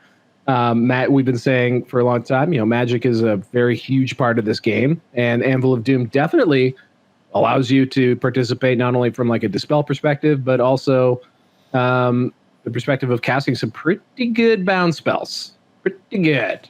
Yeah, yes, definitely. Do you want to take us through the bound spells? Certainly. Certainly. So strike the runes. An Anvil of DOOM can cast the following bound spells. Power level 3. We got the Rune of Oath and Steel, casting value of 7 or 11, 24-inch range. If this bound spell is cast with a casting result of 7 or more, the target friendly unit may re-roll any failed armor save rolls. Pretty good. If this bound spell is cast with a casting result of 11 or more, the target friendly unit may re-roll any failed armor save rolls and improves its armor value by 1. to a maximum of 2 up. This spell lasts until your next start of turn subphase. Boom. Throw that on some Ironbreakers. They're on a 2-up save. Rerolling. Yeah. They seem really popular, like really, really popular. But I think, yeah, like this is great, right? This is just a great bounce spell. And I don't know why, dwarf players in the chat are gonna, or in the comments, are gonna have to let me know what they think about this. But it just feels just that alone is so strong that the opportunity to get it off feels like the points are worth bringing to make that happen. I would agree. It feels very good. I think, as you know, other people have said, though, I mean, it's definitely because of the fact that it's a 24-inch bubble essentially. I think one of the magic missiles is 27 inches, but like, it is something that, if you're building a list and you want the Anvil of Doom, you start with the Anvil of Doom and you build out from there, because there's lots you got to do to make it work, I assume. Oddly, though, it seems useful. Yeah, it seems really useful, but it doesn't seem to be really common. I think like the fact that it's a level 3, not a level 4, I think people feel a little bit bothered about that and trying to get these these spells off, or these enchantments off. I think that seems to be something that slows people down. I don't know about you, but the more I play and the more magic dice I roll, the less I feel like my opponent's casting value matters at all. Spell value, like it's all on your own dice. I think a +3 is going to be pretty fine for getting these off, like an 8+ essentially to get on the dice to get the higher level of this off is not an impossible thing. Just basically a 4 up to just get reroll armor saves, which is awesome. So yeah, I think it's pretty dope.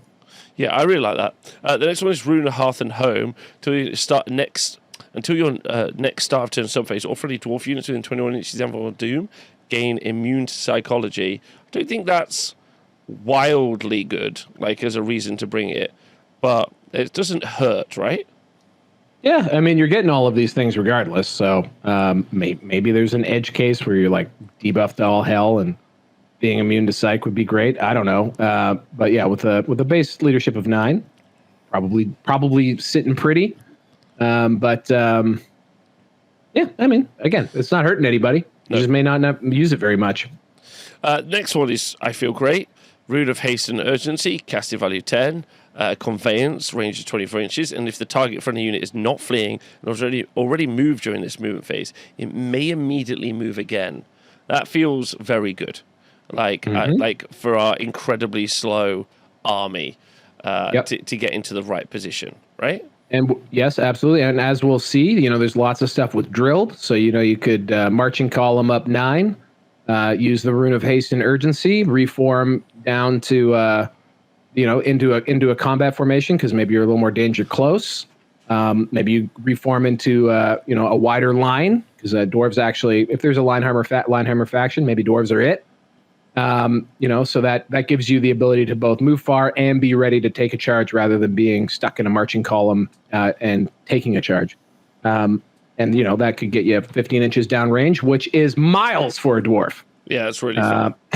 That's really fun. That's moving. Yeah, that's super fast. I think the problem is you can't then back them up with another unit that's going to be moving, right? So they're always just out there on their own. Yeah, but I mean, again, depending on how you're building it, if it's a unit of Ironbreakers with a re-rolling 2 up, do you care? I don't know. No, that's a good point. That's a good point. Well made. And the last one, Rune of Wrath and Ruin. Target suffers 27-inch range, casting value 9. Target suffers 2d6 strength 4 hits with AP of 2. That's good. That's good. Forgive me for saying this, but I think that is good. You're forgiven. I think that's great. Someone in the chat is saying one of the issues with the Anvil is the fast enemy units are going to be able to get into your Anvil, and that's going to be a problem. We should talk about its survivability. Toughness 7, 5 wounds, heavy armor and shields. Yeah, heavy armor and shields, and may take talismanic weapon, armor, and talismanic runes up to a total of 100 points. And also, that Forge Father there is, he's toughness 5, 4 wounds. So he's, even though it's really a conglomerate of the Forge Father and the Anvil Guard, any runes that he's taking is applying to that whole line of the profile. So yeah, you can juice him up, add some like offensive runes to him that just make him something that you don't want to go mess with.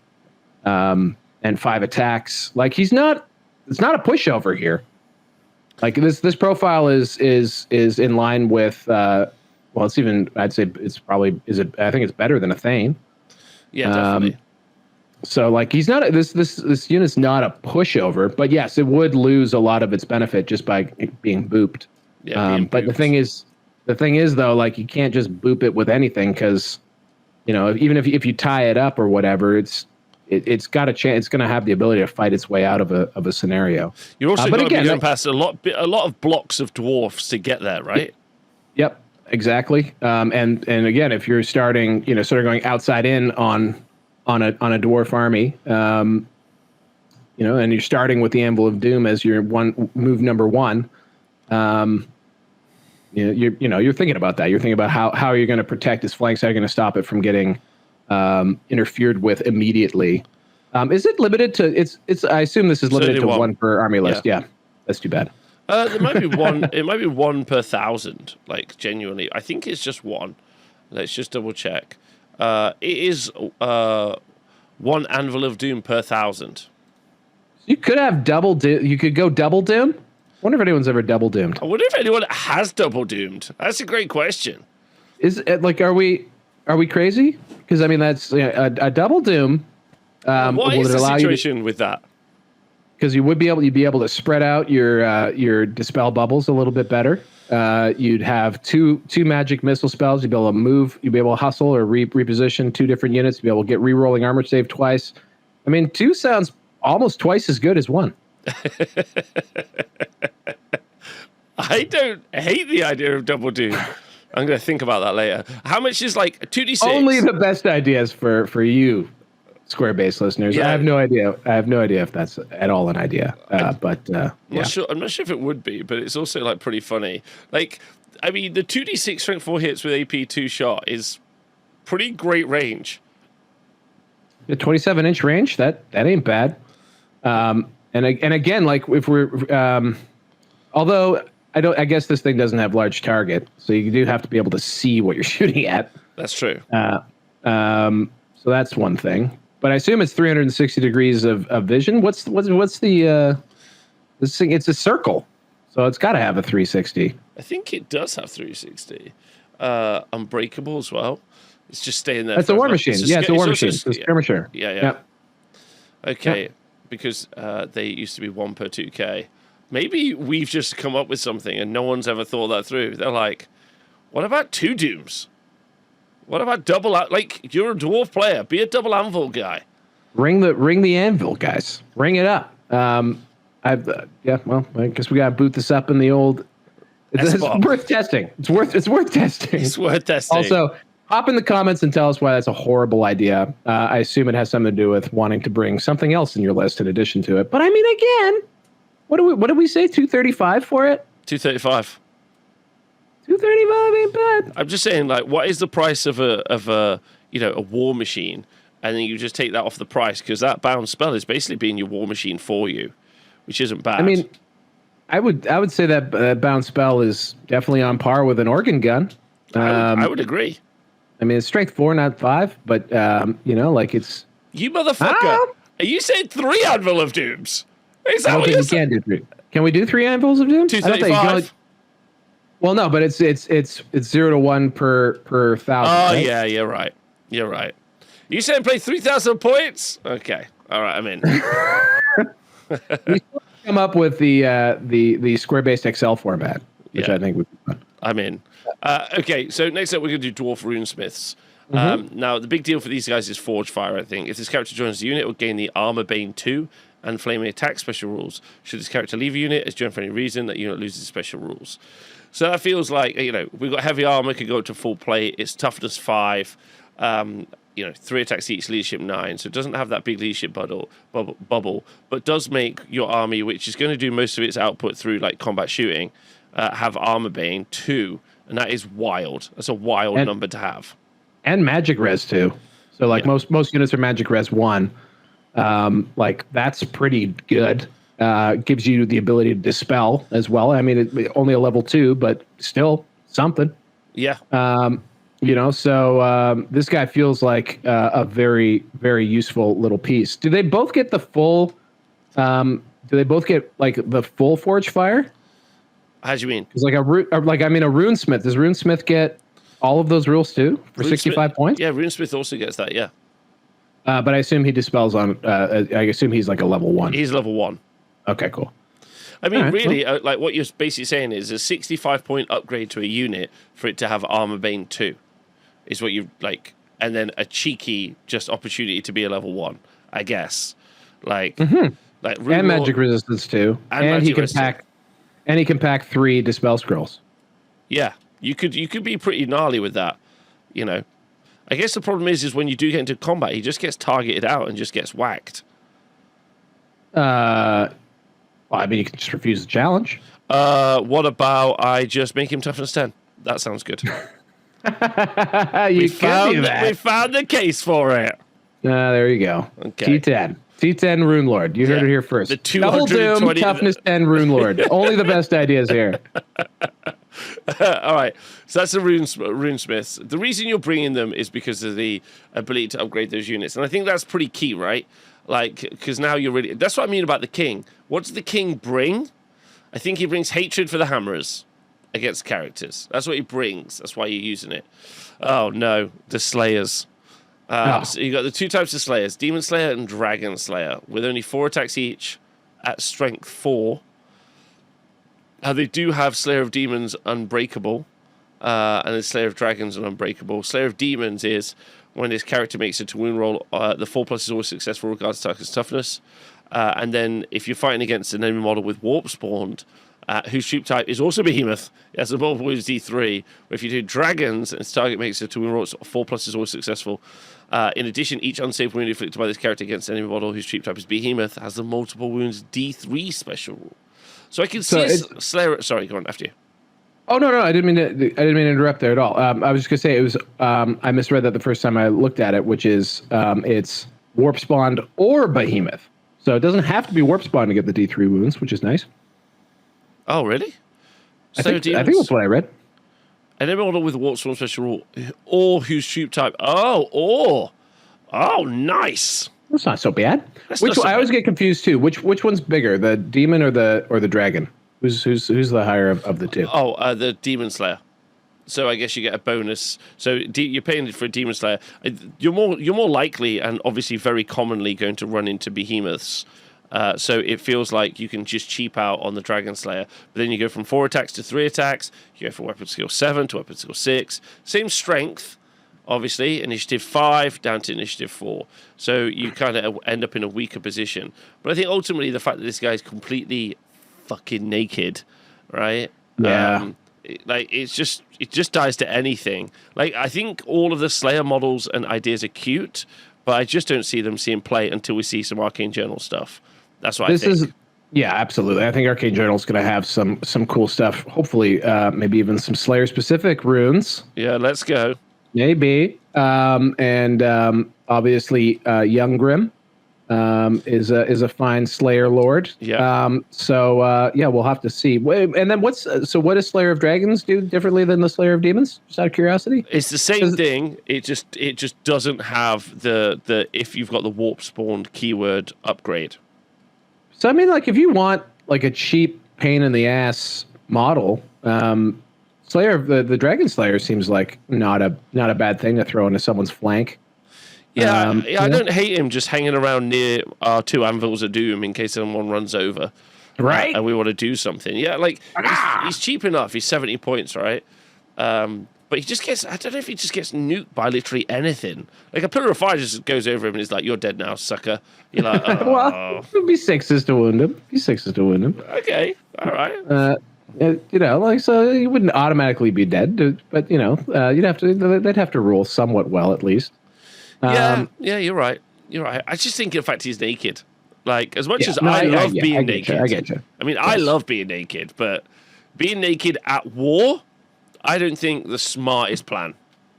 Yeah, I mean, in the Slayer's defense, we've probably fought wars naked longer than we fought wars clothed. Ooh. Think about it that way. I reckon we've had a higher survival rate since wearing clothes, though, generally. I mean, that's a fair point. That is a very fair point. Yeah. I don't know if either of us are making fair points, but we are making points, and that is important. I feel like if you love this model, and by the way, the plastic version of the Slayer is awesome, and of course, so many third-party options, Avatars of War, etc. Like you can. I feel like you could throw a 65-point Slayer model in there and do something with him. Like he's not like a completely useless model. And he's cool as shit. I would take, for example, we're going to talk about Slayers later, but I would take a single Dragon Slayer over a unit of Slayers. Yes. Am I wrong? Yeah. Am I wrong? Yeah, no, I would maybe take 2 Dragon Slayers, right? As long as you never made me even think about taking Slayers. Double Doom, double Dragon. Got it. Watch out. We're reinventing the game. Okay. You wanted a deep dive. You weren't expecting. That's going to be the YouTube thumbnail. 2 Anvils of Doom? Question mark. People will be like, "Shit, these guys are on fire." Also, these guys are really good. They should record in the evening more. That's what they should do. And then the first comment will be like, "Oh, you guys clearly didn't read that right. You can't do that." All right, Dwarf Engineers. I was actually curious about Dwarf Engineers. So none of the stat line really matters. The thing, again, these are all utility pieces. I think that's the way to review them, right? Do you want your guns to be better? Yes, no. Okay, then you bring in engineers. Your artillery master, well, unless this character is fleeing or engaging combat, once per turn during the shooting phase, a friendly unit of Quarrellers or Thunderers, or a Dwarf War Machine that is within this command range, can either reroll any rolls to hit of a natural 1 or reroll a single artillery dice. Then you've got Stand Back Chief, character with special cannot be targeted, but if shooting at enemy spells whilst within 3 inches of a war machine, an entrenchment during deployment, you may entrench a single non-character model whose troop type is war machine. For each character in your army with a special rule, an entrenched war machine is considered to be behind partial cover and defending a low linear object. Should the war machine move for any reason, it's no longer entrenched. So I would argue that the Stand Back Chief is like good for survivability, and entrenchment is like a fine little nice upgrade. But you're bringing this for artillery. You're bringing this to either get reroll ones to hit on some Thunderers or Quarrellers, or you reroll a single artillery dice. And it's a 50-point upgrade. So it's like another rune, right? Yeah, exactly. You compare him, obviously his obvious comparison is to the Empire Engineer. Empire Engineer's got some upsides to this. Specifically, he can share his ballistic skill. But honestly, he's very useful if you're bringing, especially if you're bringing like one of those long lines of like, we'll talk about them. Quarrellers, I would think, would be a great thing to pair with this. The organ gun gets to reroll ones, doesn't get the ballistic skill though. Damn it.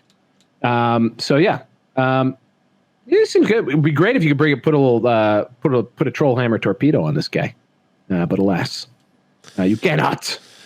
You can't, unfortunately. No, that's just wish listing. Good utility piece. Also, the ability to just be untargetable if you're near war machines is great. Of course. But this is if you go war machine heavy, you bring this guy. But we've already decided we're a double anvil family, so not important. Okay, so that's it for characters. So I just want to kind of like start us off there, because I sometimes think that characters define the list, and sometimes core defines the list. How do you feel about the characters just kind of at that point? How do you feel like runes, characters, abilities to get artifacts? Like, how do you feel like it's defined? Like, is it trying to tell you something, do you think, as an army?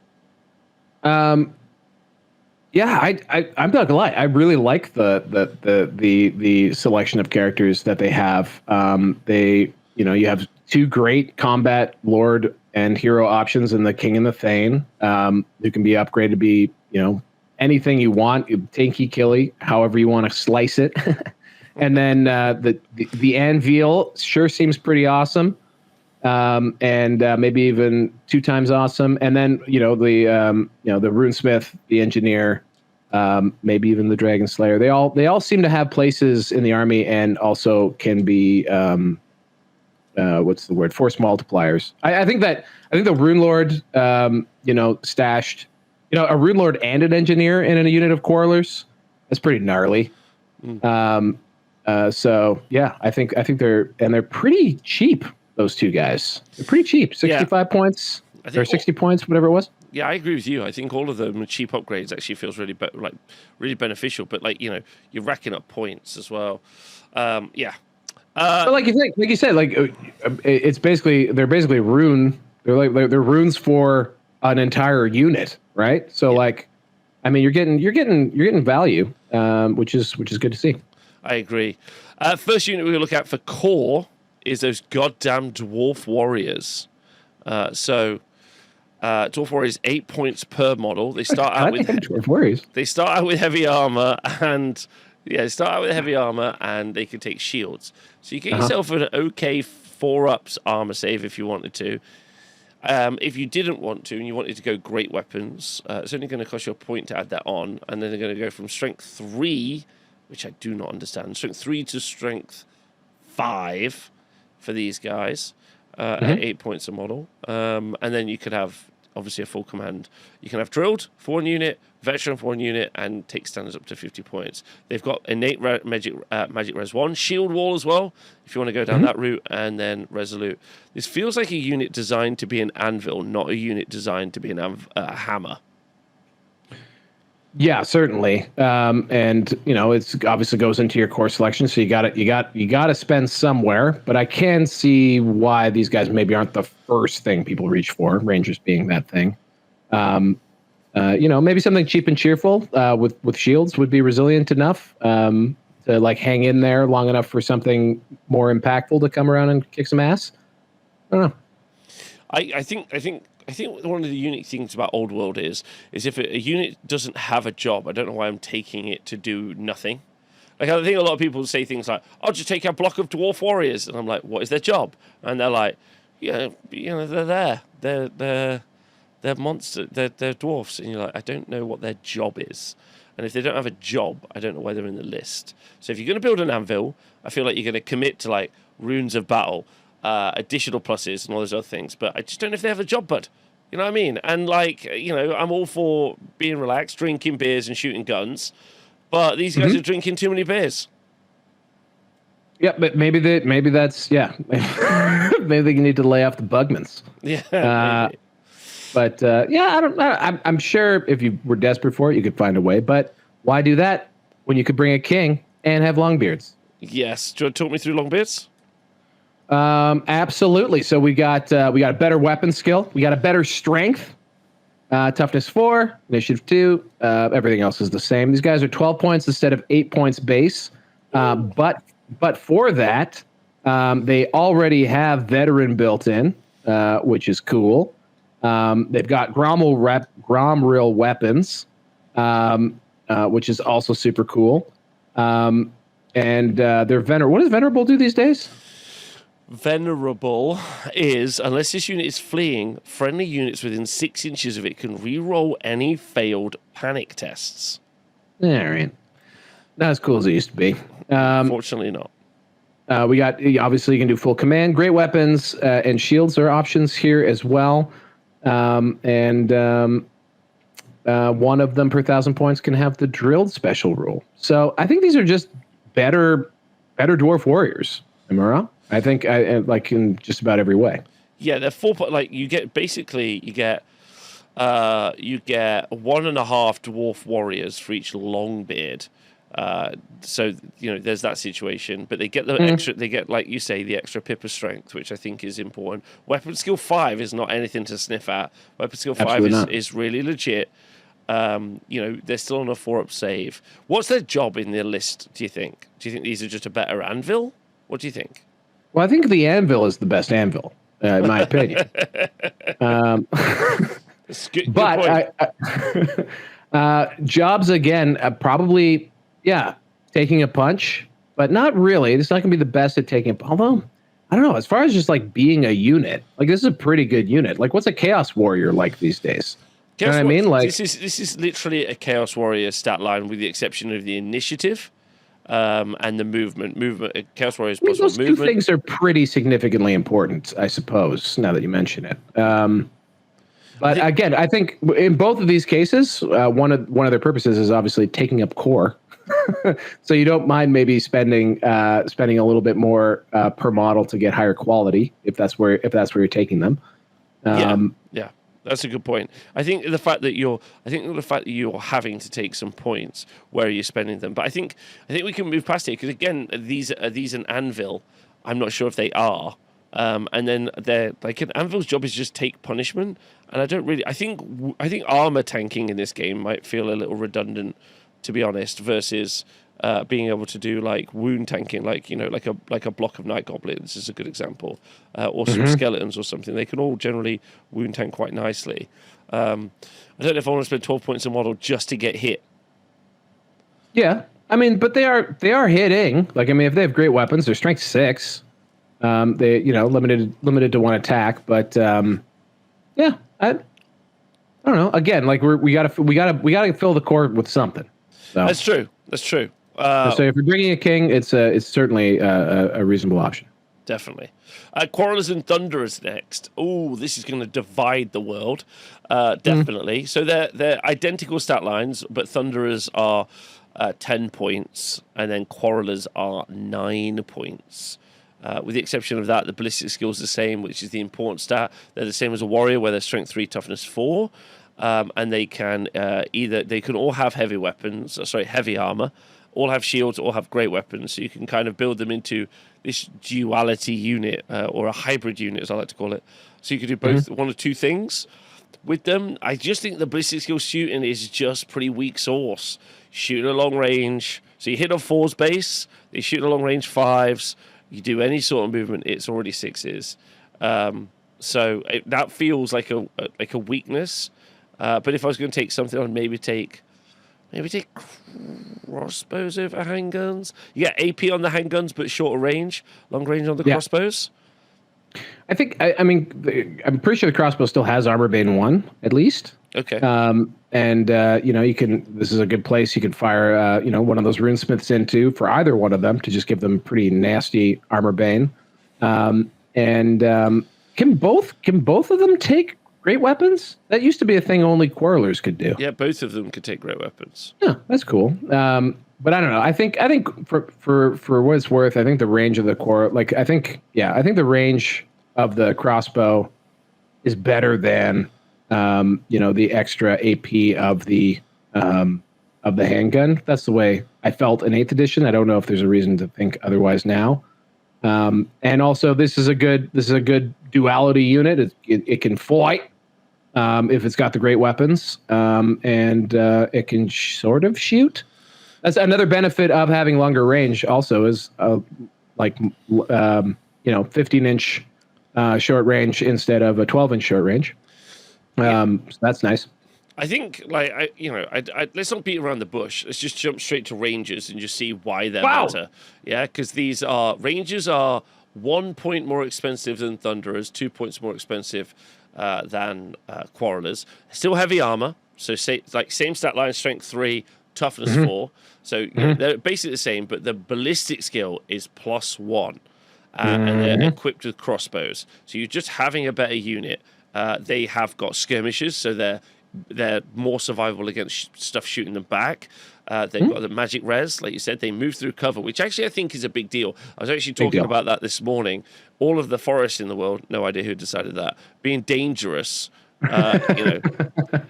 does mean that I think more people move through cover is even better than maybe it could be if a decision had gone the other way. Move through cover also, you only got a 3-inch move, so the -1 is a big deal if you're a dwarf. Yeah, it's big deal. It's a huge. That's a problem for those little legs. Move through cover. We saw that as a very cheap rune. That rune should probably be on every champion if they're able to take runes. which they seem to, for the most part, be able to. So yeah, like absolutely, like Rangers. I don't think we need to make much of a decisive case about why Rangers are so awesome. They're very awesome. They're very awesome. Yeah, I agree. I think that's the problem with the core. It's just these overshadow all the other units in their role, and I don't really know what the other units' job's role is. Like as an example, so like Chaos Warriors have a similar-ish stat line to Dwarf Warriors, similar-ish. But you can take even more upgrades. You can give them Nurgle. Obviously, that makes them much more effective defensively. You can obviously give them Khorne, which is what I've been doing. I've been giving them Khorne extra hand weapon, and then kind of turning them into these like little blender blocks. But like I've never said to myself, I can't wait to have a unit of 30 with Nurgle and stand there. Like I just don't know what that does for me as a player. Like it has no utility.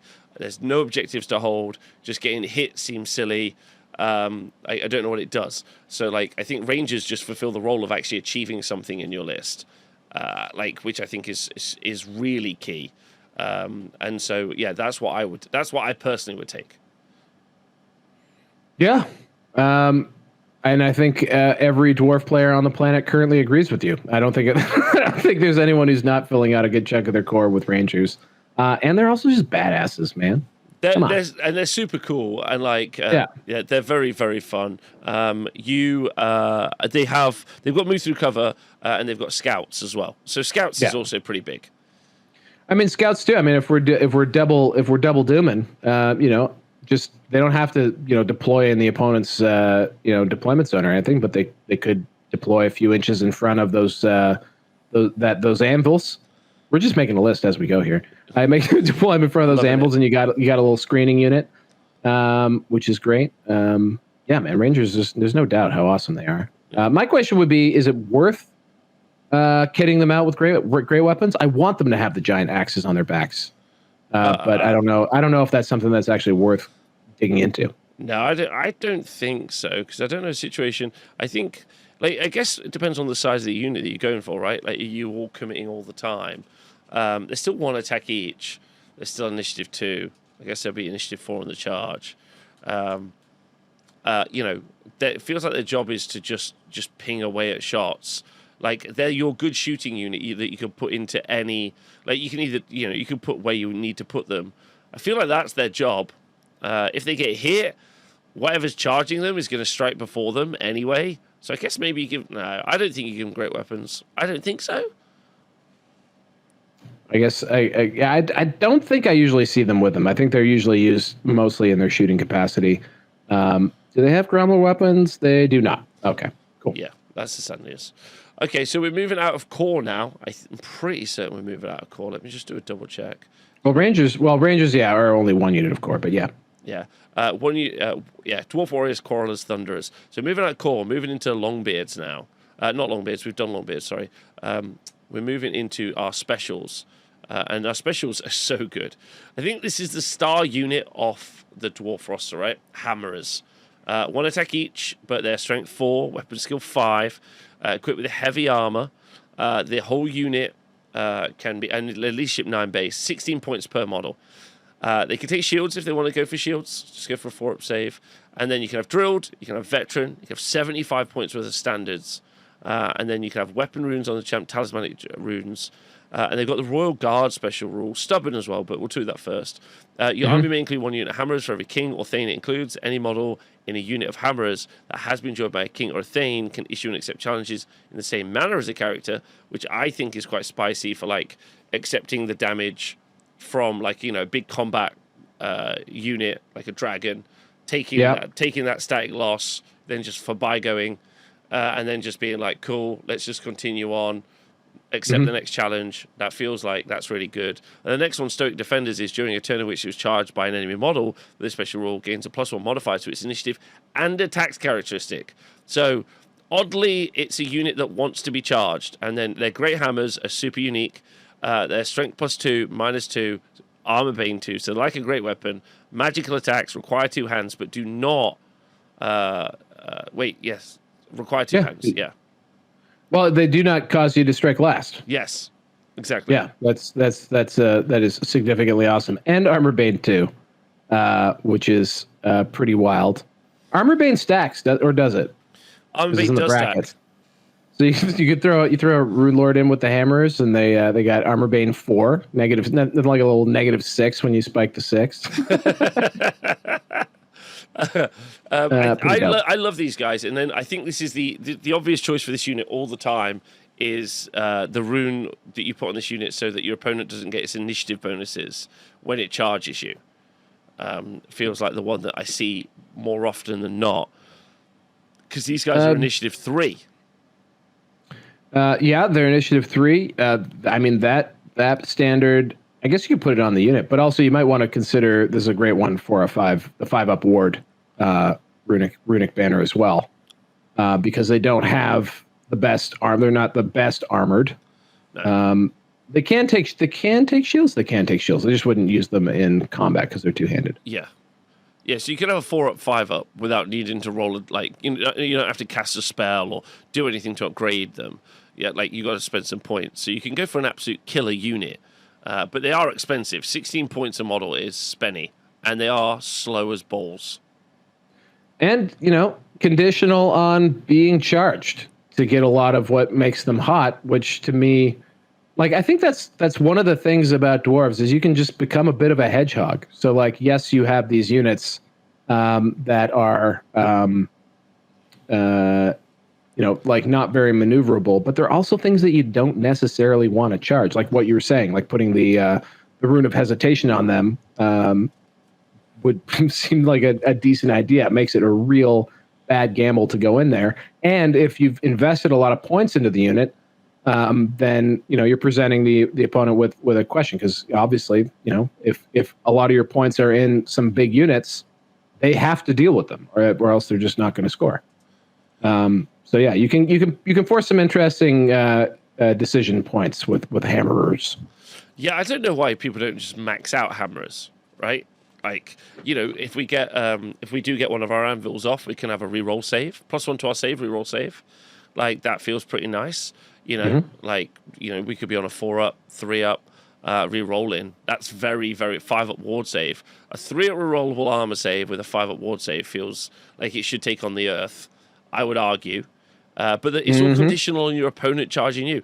I feel like, is it fair to say that I feel like that is a really, that's, I think, like an oversight. I think if you've charged or you've been charged, like that, like, if it's an ongoing combat, you don't get the +1 attack. But I think, like, just giving you like the one big hit unit in this army, a condition that it needs to be hit first, it feels rough. If I was a dwarf player, I'd be upset. The vibes I'm getting from JTY on the dwarves is that the dwarves had a stigma, and these guys are suffering an addition hangover for crimes committed, in like their 2nd, 6th edition book. Yeah. And they were very good in 8th as well, but they weren't like they weren't like over the top good. They were just sort of a very gatekeeperish army. Like they were just very hard to deal. They were a handful, and they were hard to score on. And it just feels like in a lot of places, like hammerers used to be 2 attacks, just base, just straight up 2 attacks. Yeah, and why is that gone? Because you can't have nice things, dwarves. You can't have nice things. But why though? It seems so unnecessary. But okay.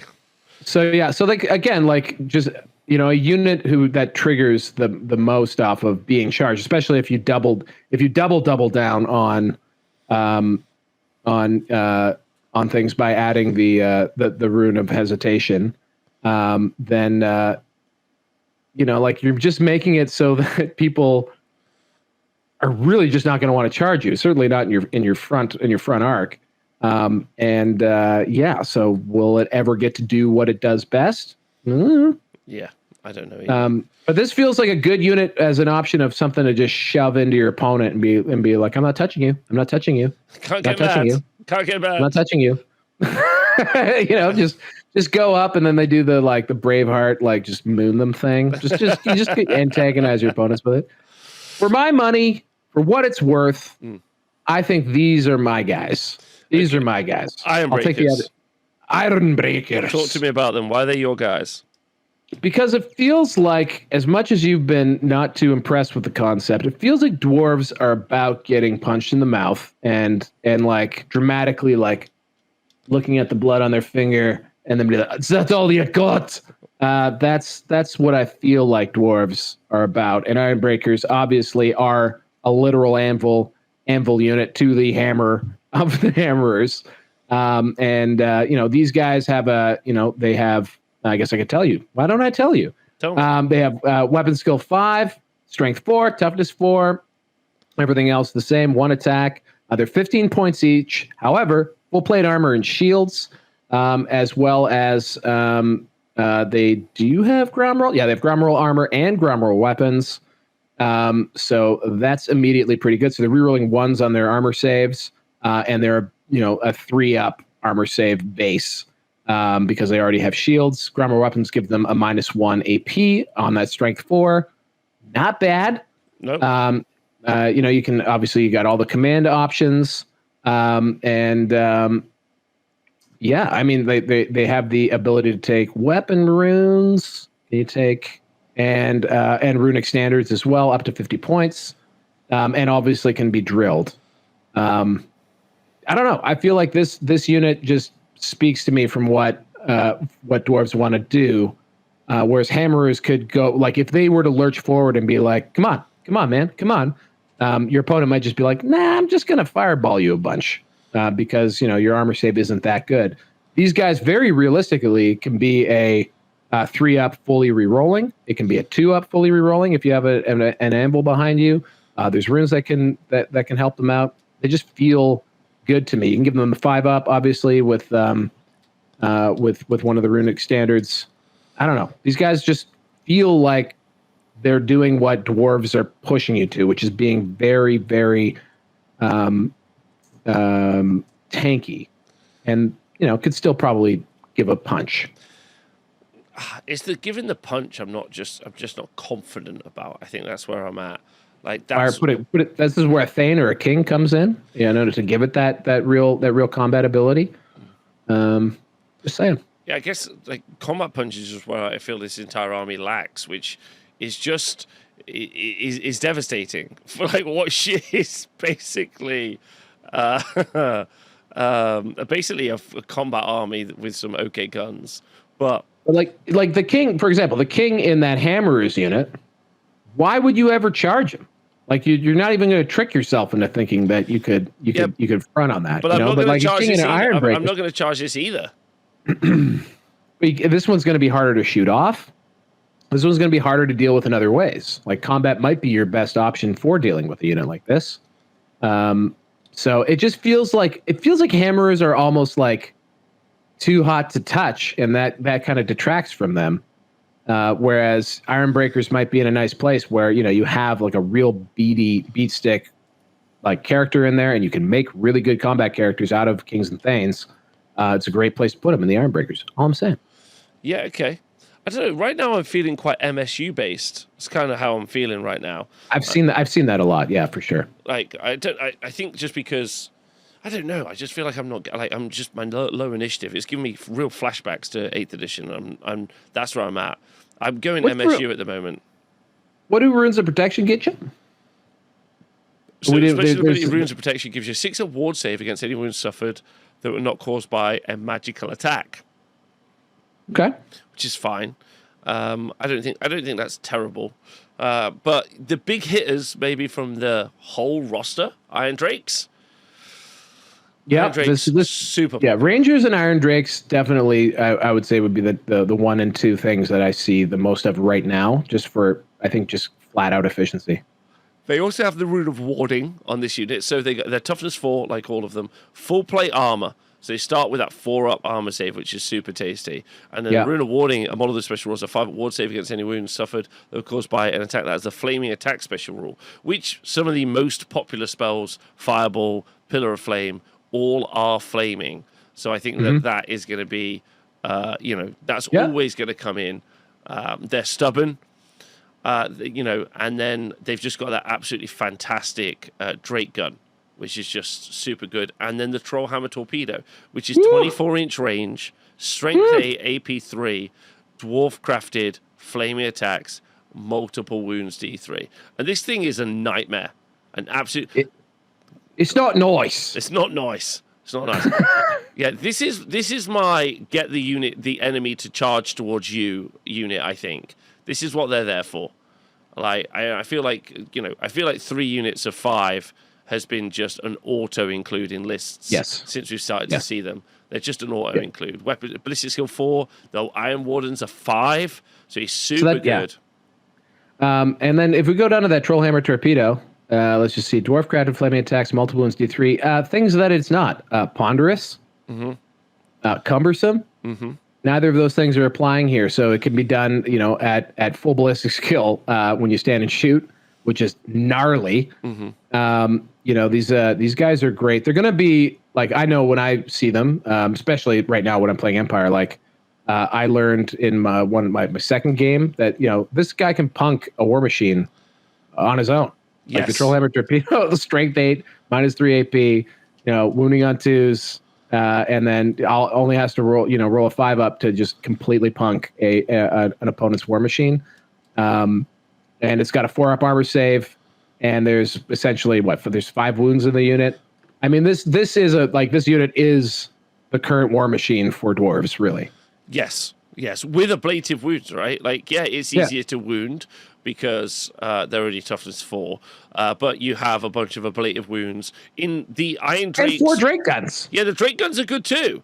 So nothing wrong with a Drake gun. Literally nothing wrong with the Drake gun. So but they're the ablative wounds before you even get to the guy. Maybe even would take a unit of 6 just so you've got a couple of extra wounds on that unit just in case, so they can keep being a Drake gun.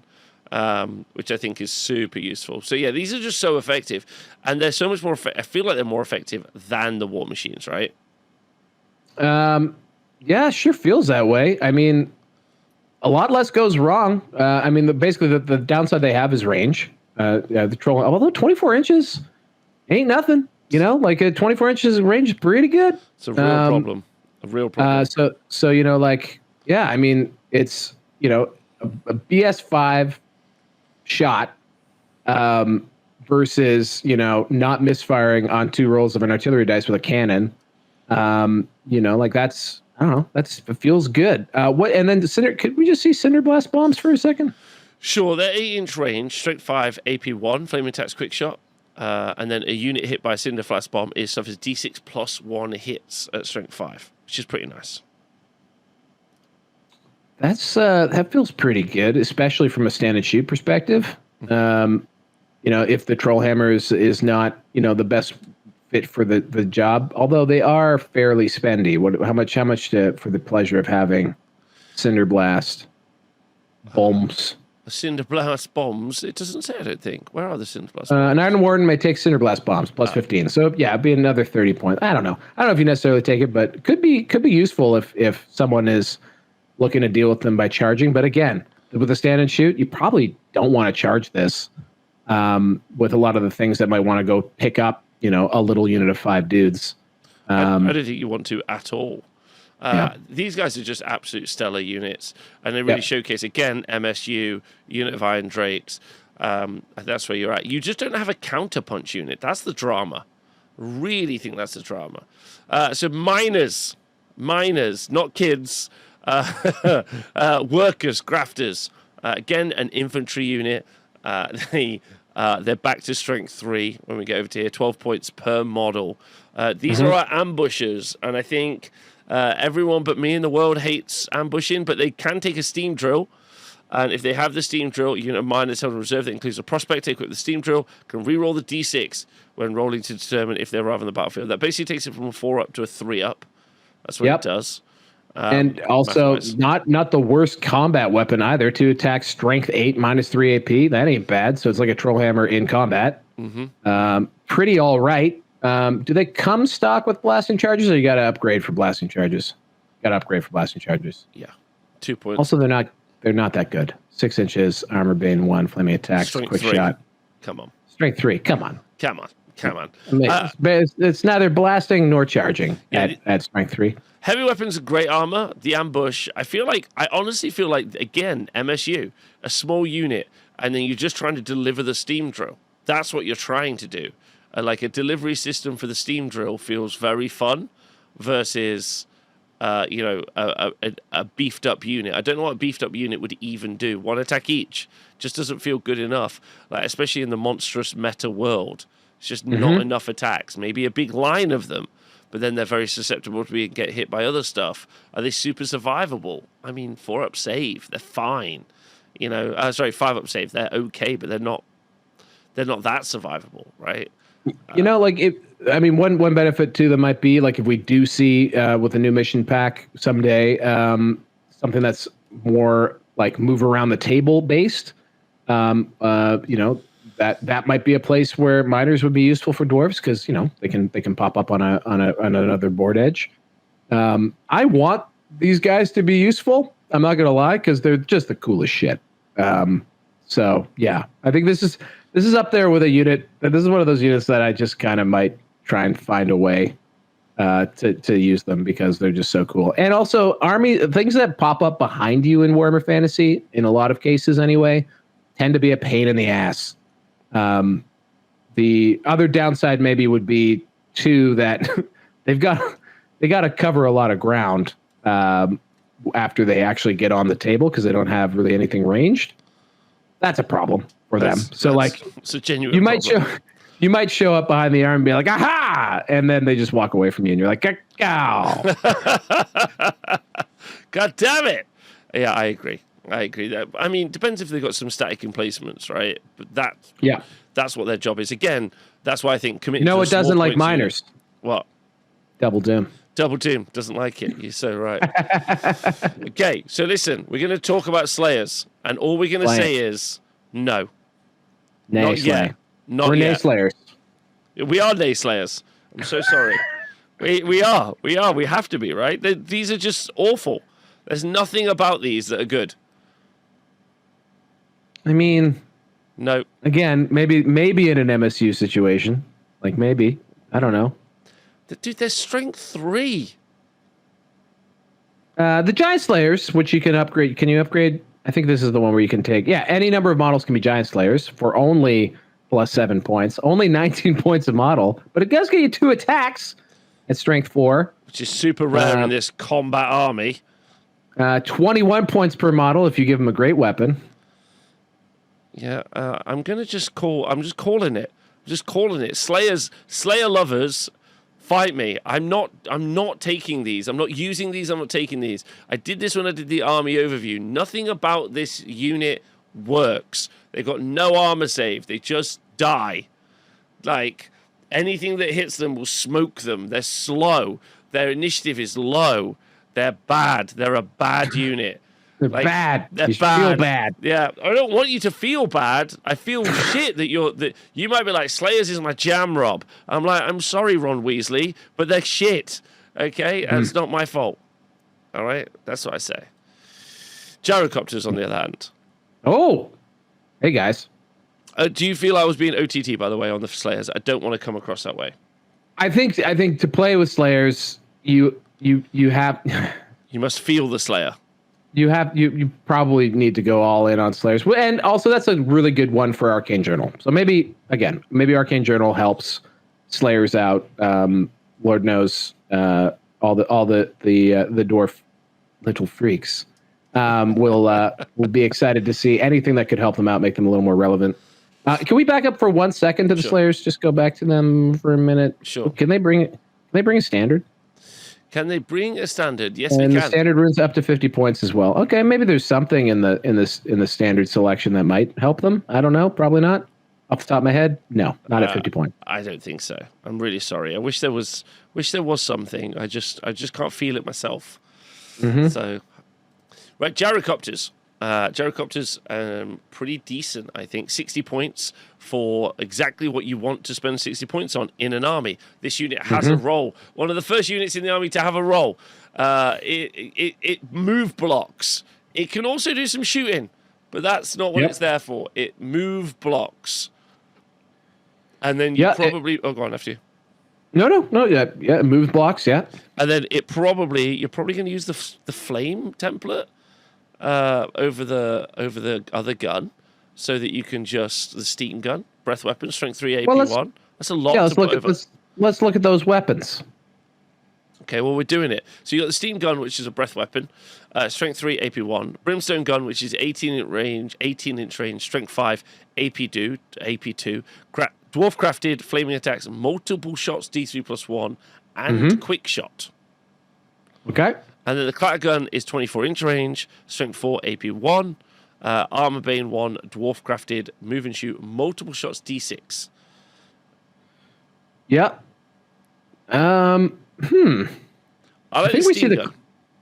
Yeah, I mean, just cheap and cheerful. It depends on what you're using it for. If you're using it as more of a game piece and rather than something that can go threaten or do much, yeah, I don't think there's anything wrong with just keeping the Steam Gun. You know, Strength 3 minus 1 AP. You might even kill a few things under that template. But I mean, those guns do seem to be useful. Especially, I don't know. I think I'm feeling Clattergun the most. Because I mean, what do we got? We got Armor Bane 1, Dwarf Crafted, Move and Shoot. That's kind of important because you want this thing moving. And then also Quick Shot. And then so that's going to help balance out the penalty it's going to receive from multiple shots. It's got a bit longer range, so you're hopefully able to maneuver into shorter range with it. Only kicks it up to 70 points. Yeah, I think I like the Clattergun myself. Because one thing I also wonder is, you know, after all of the concern around gyrocopters getting spammed or whatever, we did see that not really happen because obviously, like, you know, rule of 3 and things like that kind of put a kibosh on it. But you don't often see multiple gyrocopters in a single unit. Basically, you only ever see these guys doing exactly what you just said, which is, you know, just a minimum unit, just a piece used for going out there and doing utility type things, useful things. I think if they did too much more, they would be a genuine problem. You know, like, they're cheap. 60 points is fantastic. Toughness 5, 3 wounds apiece, full plate armor on a 4-up save. That's a good 60-point unit. Like, genuinely, I really like that as a unit. Like, genuine impact hits. If you're in that situation where you're like, do you know what, fuck it, let's go. They've got Vanguard. Which is great, you know, like they're going to be actually useful. The only unit with Vanguard in this book that would actually get something out of vanguarding. Yeah, because they fly 9 inches and move up to the board. Like, they immediately start causing a problem on the flanks and in the rears. Those impact hits could be pretty telling in the right situation. Like, so yeah, like, great, I would say. Like, these are great. Swift Stride also really helpful for just getting the hell out of there. So like if you want to fire and flee, you're still using 2d6 to get out of there. I mean, it's I don't know, they're really good. I think the only question is there utility for them beyond just those single model units? And is there any benefit at all to, you know, getting 3 of these boys together into one unit and flying them down? I think, I mean, it's still, that's not an expensive, too expensive a unit, right? 180, that's fine if you're to take 3. 210 if you're adding a fancier gun. What about just banging 3 templates over the enemy? Like, that's got to be something, right? That's a lot of dice. It could be. I guess that is one way to get the templates to actually do something. What about dive bombing? What does dive bombing do these days? I've actually never stopped. I've faced a lot of gyros, but no one's ever actually bombed me. Okay, so the other version is a Gyrobomber. No, the Gyrocopter has a bombing rule. Yeah, of course. Sorry. Once per game, a unit with special rule may perform a dive bomb. If you do so, this unit must move by flying over a unit it wishes to attack during the remaining move subphase. Once this unit movement is complete, the enemy suffers D6 strength 3 hits with an AP of 1 for each one of this unit that moved over it. However, for each roll of a natural 1 made when determining that it hits, a bomb is misfired and the unit loses a single wound. So an incredibly nominal attack for a quite hard to achieve effect, moving over an enemy unit, while also, you know, putting yourself in a position where you don't just get charged and killed. And then you also hurt yourself. I mean, just to add a little, just be a little bit of a devil's advocate there. I'm ready. D6 strength 3 hits with an AP -1 sounds similar in potential damage output to a Pillar of Fire. You only get to do it once per game, and that would be perhaps well used on the initial, like in your initial turn, when maybe you're trying to get behind things that could threaten, especially things that can shoot, things that could threaten the gyro. So maybe that's sort of like a way, something you can do while you're positioning your gyrocopters. It's a nice to have. I mean, it's something you don't have to pay for. Yeah, definitely. That's true. You know, it's something. It's something. It's something. I don't hate it. I'm not trying to be down on the gyrocopter at all. I'm really, really pro the gyrocopter. I just think I'm not trying so hard to achieve that's what I think its role is. I think move blocking is its first role. Can you take multiples? Definitely. And then you can start being quite spicy with it. I think I'd like to try 3/3s of gyrocopters. I don't know what that looks like, but I think you play against dwarfs, and then all of a sudden I'm hitting you with Drake guns from the back, and then 3/3s of these are moving around.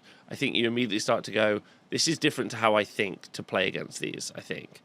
And they're fast, very fast with the Vanguard. And they have impact hits, and like Pegasus Knights. I should never seen someone compare a gyrocopter to a Pegasus Knight. They are skirmishers, so they can charge 360 if they want to go do something like that. That is actually quite interesting. Then you and they have impact hits. Yeah, you do 3d3 impact hits. Yeah. Yeah. Strength 5? No AP though. But do they have armor bane? Do they go back? Do they have armor bane on their? Is it on their weapon or is it on their thing? They don't have armor. It's bane. On their it's on their weapon. They have them. Yeah. Okay. Cool. Okay. Then the Gyrobomber, 95 points for one of these bad boys. Can take a brimstone gun or a clatter gun, the two guns before. Still full plate armor, still toughness 5. This one's got 4 wounds over 3 wounds, but we're rocking 50% more points on top. Yep. Then we could do the bombing run. This model may perform a bombing run attack against a single enemy unit that's not engaged in combat. To do so, this model must move by flying over the unit it wishes to attack during the remaining move subphase. When this model's movement phase is complete, roll a dice on the bombing run below.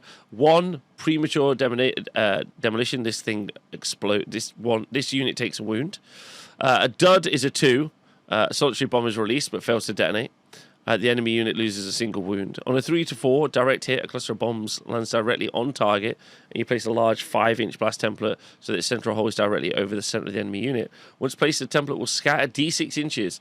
Enemy model whose base lies underneath the template's final position risks being hit and suffers a strength 4 hit with AP 1. And then 5-6, so a third of the time, a cluster of bombs is released. Place 2 small 3-inch blast templates over the hole. Once they're placed, each template scatters d6. Any model whose base lies underneath it risks being hit and suffers a single strength 4 hit with an AP of 1. So a double conditional effect. Sorry, I guess it's a triple conditional effect. I need to move over. Yeah, I know. I need to move over the unit. I need to roll a dice, and then I need to roll for a success, and then I need to roll to wound. So I think that's actually a quadruple conditional. I'm going to go for no. And also, you always want direct hit, you never want bombs away. I mean, 2 3-inch blast templates that are both scattering. You're not, because of base sizes and the way things are, you're just not going to hit much with those things. This sucks. It's an unfortunate situation, but it does suck. And that's why you don't see them. Sorry, guys. That's why you can have 1.5 gyrocopters for the same. And now we're onto Warmachines. I think I'm just going to double check. We're onto Warmachines. Bolt throwers, ghost throwers, cannons, organ guns, and flame cannon. And if you have played any old world yet, you'll basically know what Warmachines do. But they're all kind of designed to do a singular job. For instance, a grudge thrower's job is specifically to launch a little bomb on a big block of infantry, and then your cannons for taking out your big targets. Your organ guns are for taking out your infantry, I would say. Maybe even your heavy cav, heavy monsters. And then... for me, Hellblasters, which would be the Empire equivalent, are actually very useful against toughness 6 things, just because they're dumping a bunch of dice. They're wounding maybe only on 5s in that situation, but they've got good AP, and they're hopefully forcing a bunch of saves. How have you found the organ guns? Good? I found Hellblasters very good, but the difference, I think, to their benefit would be they're rolling more dice, so they're 3 artillery dice. So the way an organ gun or a Hellblaster work is that you would roll, in the case of an organ gun, I think it's only 2 artillery dice, and then whatever the total amount of shots is there, that's how many you get to roll. But they both suffer from, what's the base ballistic skill of a organ gun? Is it 3? An organ gun is 3. Yikes. Okay, so that's a yikes. So like the benefit of an organ gun used to be that it had longer range than a Hellblaster, so you could outrange an equivalent war machine, and you could still use the ballistic skill of the Dwarf Engineer, which had a better ballistic skill. You don't get that anymore. I just don't feel like organ guns have any sort of magic. They're probably not awful, but they're paying a lot of points for not really having the upside that they used to have. The grudge thrower, on the other hand, I think grudge throwers are great. They're like a rock lobber or whatever. The thing about those guys that I like is that they are useful in more than one situation, because they do have a high strength and multiple wound under the center of the template. So you can use that to chip damage off of larger things, rather than, more often than not, I'd say you're probably using that to throw a rock at something that's high toughness with wounds, rather than, trying to drop it and maybe get 1 or 2 guys with the template. Yeah, it's fair to describe them as like sniper weapons now, I guess. Do you think that's fair? Strange? It's a bit strange. They just have some utility. What is the grudge thrower run in this army? So grudge thrower in this army is 95 points. 95 points. Okay. Yeah, I think this is probably why you don't see many of these taken. You do see, but you do see the Irondrakes instead. Yeah, it's too bad, because obviously dwarves love their war machines. I've all of like, from the Empire perspective of like leading into guns, the three great cannons, 2 Hellblasters works. It does a lot of work. Yeah. And then if you instead took that exact same thing and you did 2 organ guns and 3 dwarf cannons, they're gonna be worse. And that's even if you invest some runes into them, just because the engineer, I guess the engineer gives you the reroll the artillery dice, but they're just not going to be as efficient, and it's only D3 wounds instead of D3 plus 1 on the dwarf cannon. So anyway, and it's not like the Empire gun line is like taking the world by storm, right? Absolutely not. We're talking about a better gun line that isn't like the meta-defining game piece. So I think that's something that we should all be conscious of, because that is the thing to, and that puts me in an interesting place to kind of like wrap up the war machines and maybe wrap up the list, because like as a deep dive going into like getting an arcane journal, like let's talk about the strengths and weaknesses, and then what we think like the arcane journal should really bring to the army, because it feels like I don't have enough utility to make my opponent come to me. I don't have enough units, strengths and weaknesses, to go to my opponent. So I can neither like put pressure on my opponent to go to them, nor do enough output at range or like project power at range to make them move to me. And therefore I feel like, against a gun line, I'm in a worse position. And then against a combat army, I'm in a worse position, just getting picked apart. And so I'm just literally turtling. And then for no, I think, reward in some cases. So like that's right. I feel like I'm at. That's not meant to be. I'm not meant to be down on the dwarfs. I think they're a super fun army. There's loads of really cool stuff in there, and I now definitely want to do double rune and a couple of dragon slayers. Seems silly, I know, but like I'm up for it. Like just come to me and I'll just start hitting you. But I feel like the Gyrocopters are mandatory. I feel like the Drake guns are mandatory. The Irondrakes. So I'm like, having all of these pages of runes and just being like, well, I mean, that's not a good enough unit to upgrade, and then I'm going to make it more expensive. That feels crazy, right? Yeah, I think the way to, for me, the way to think of it is they are and maybe, no, I don't think this is wrong. Points denial first, and then how do you cause some damage second? And I think there's lots of ways to really jack up resiliency, and sort of try and manage things that way. So I don't know. I think it would be fun to try writing a few lists, or even going out there and seeing what folks have been able to experiment with and do. But yeah, damage output is definitely really the thing in my head that's like, how do you do it? Like, how do you actually hurt things? I feel very confident you can make an army that's very tough to score points off of, but at the same time, what are you doing to go out there and score some points yourself? Yeah, that's a harder question to answer, I think, for the dwarves. And it used to be like, I think, you're yearning for. Well, I used to have the ability to like have some runed up cannons that would just be laser beams across the table. You'd have runed up organ guns that are incredibly reliable, doing a lot of damage and like forcing the opponent to close the distance on you. Like there's lots of armies out there that could really just dance around, not really have to engage with you. And then what are you going to do about it, bud? Yeah, exactly. So I think dwarves, although to be honest with you, that sounds like the conundrum that dwarves have always had, at least in my experience. 8th edition, certainly. It just felt a little bit more fun. Like dwarves also had some danger involved. Whereas right now it feels like they're all anvil, no hammer. Yeah, I think, which is obviously incredibly ironic for dwarfs. Like incredibly. Yeah, I agree with that. I'd like to see the anvil, and that's what I'd like to see from the Arcane Journal, I think. I think I'd like to see them punch through, kick ass, and do some real work. And I think, for one of the most evocative armies out there, because they are incredibly, sensationally evocative, the ability to make it so that they can engage in the game. Because I feel that's the other thing as well. Like, if you're like, I'm going to be a points denial list, and your opponent is like, cool, I'm just going to sit the other side, just grab 150 points, and then I'm done.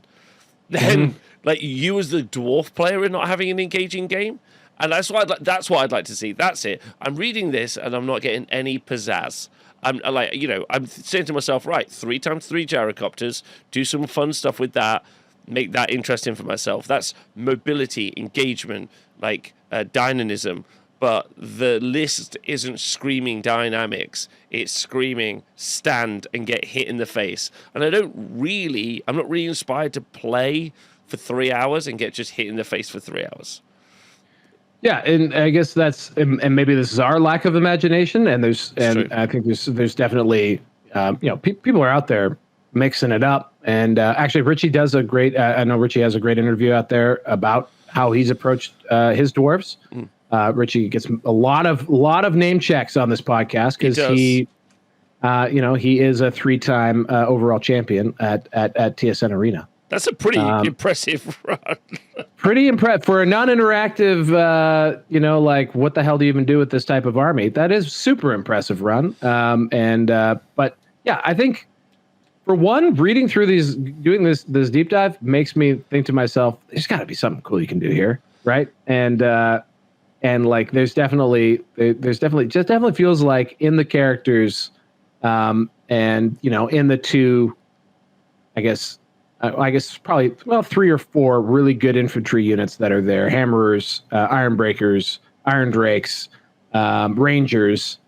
I mean, it feels like there's got to be an army that's interesting that you can put on the table. I don't want to go and say that these guys aren't fun. And I played against them too, and just the challenge of having to go get some points off of some very surly guys who don't like dying. I think that is kind of fun. I think that's an interesting point you raised because, like, playing dwarfs is like is its own grudge, right? Like, you're playing at an event, and if you are playing at an event, and if you don't know how this works, you need to get as many points as you can if you're going to try and win the event. That's what you need to do. If it's not always going to be one true winner, it'll be the person who's gone out and killed the most stuff, most likely. Therefore, like, you can kind of put that gun to the opponent's head and be like, look, tick-tock, motherfucker, you have to get all the points you can. It's time for you to run over the board and grab them off me. But in a casual game, like, a club game, you just be like, hello, here's my guys. And your opponent's like, oh, nah, I'll just shoot you a bit. This is fine.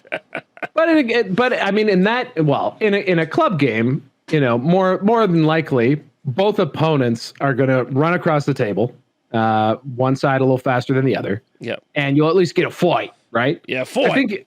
I think the non-interactive danger for dwarves, is when both players are like, well, this is either an 11-9 or a 10-10, like, but even there, that can be fun and interesting, right? So I don't know. I think dwarves are cool. I still feel that, and I think Arcane Journal. I think the Arcane Journal with the characters that we know are coming, with the potential for adding some layers of rules, the potential for new runes that might beef them up. Like those Warmachine runes, pretty boring. Like there's lots that can be done, with a bolt-on upgrade. And who knows, maybe some errata to give them some more oomph when a balance does come in the future. Yeah, that's really fair. And then just completely overhaul Slayers. Yeah. Slayers need something. Maybe they need some Doom Seekers. Ooh! Or what about a Young Grim? Or Young Grim. Grim. All right, we'll tune in next week to find out how we feel the Arcane Journal has landed, and for a deep dive and review, or just follow on and watch the next video if you're watching this like in retrospective, like later down the line. But we'll be following up the Arcane Journal. Very excited about that. Val, thanks for a lovely time talking about square-based stuff. My pleasure, and of course, as always, if you're hooked up out there, and once the embargo date has passed, just slide into my DMs with some scans. With some scans, old scans. Thanks everyone. Otherwise, we won't be talking about it next week. It'll be the week after, but that's fine. We'll get them. It's been a pleasure, everyone, for hanging out and talking.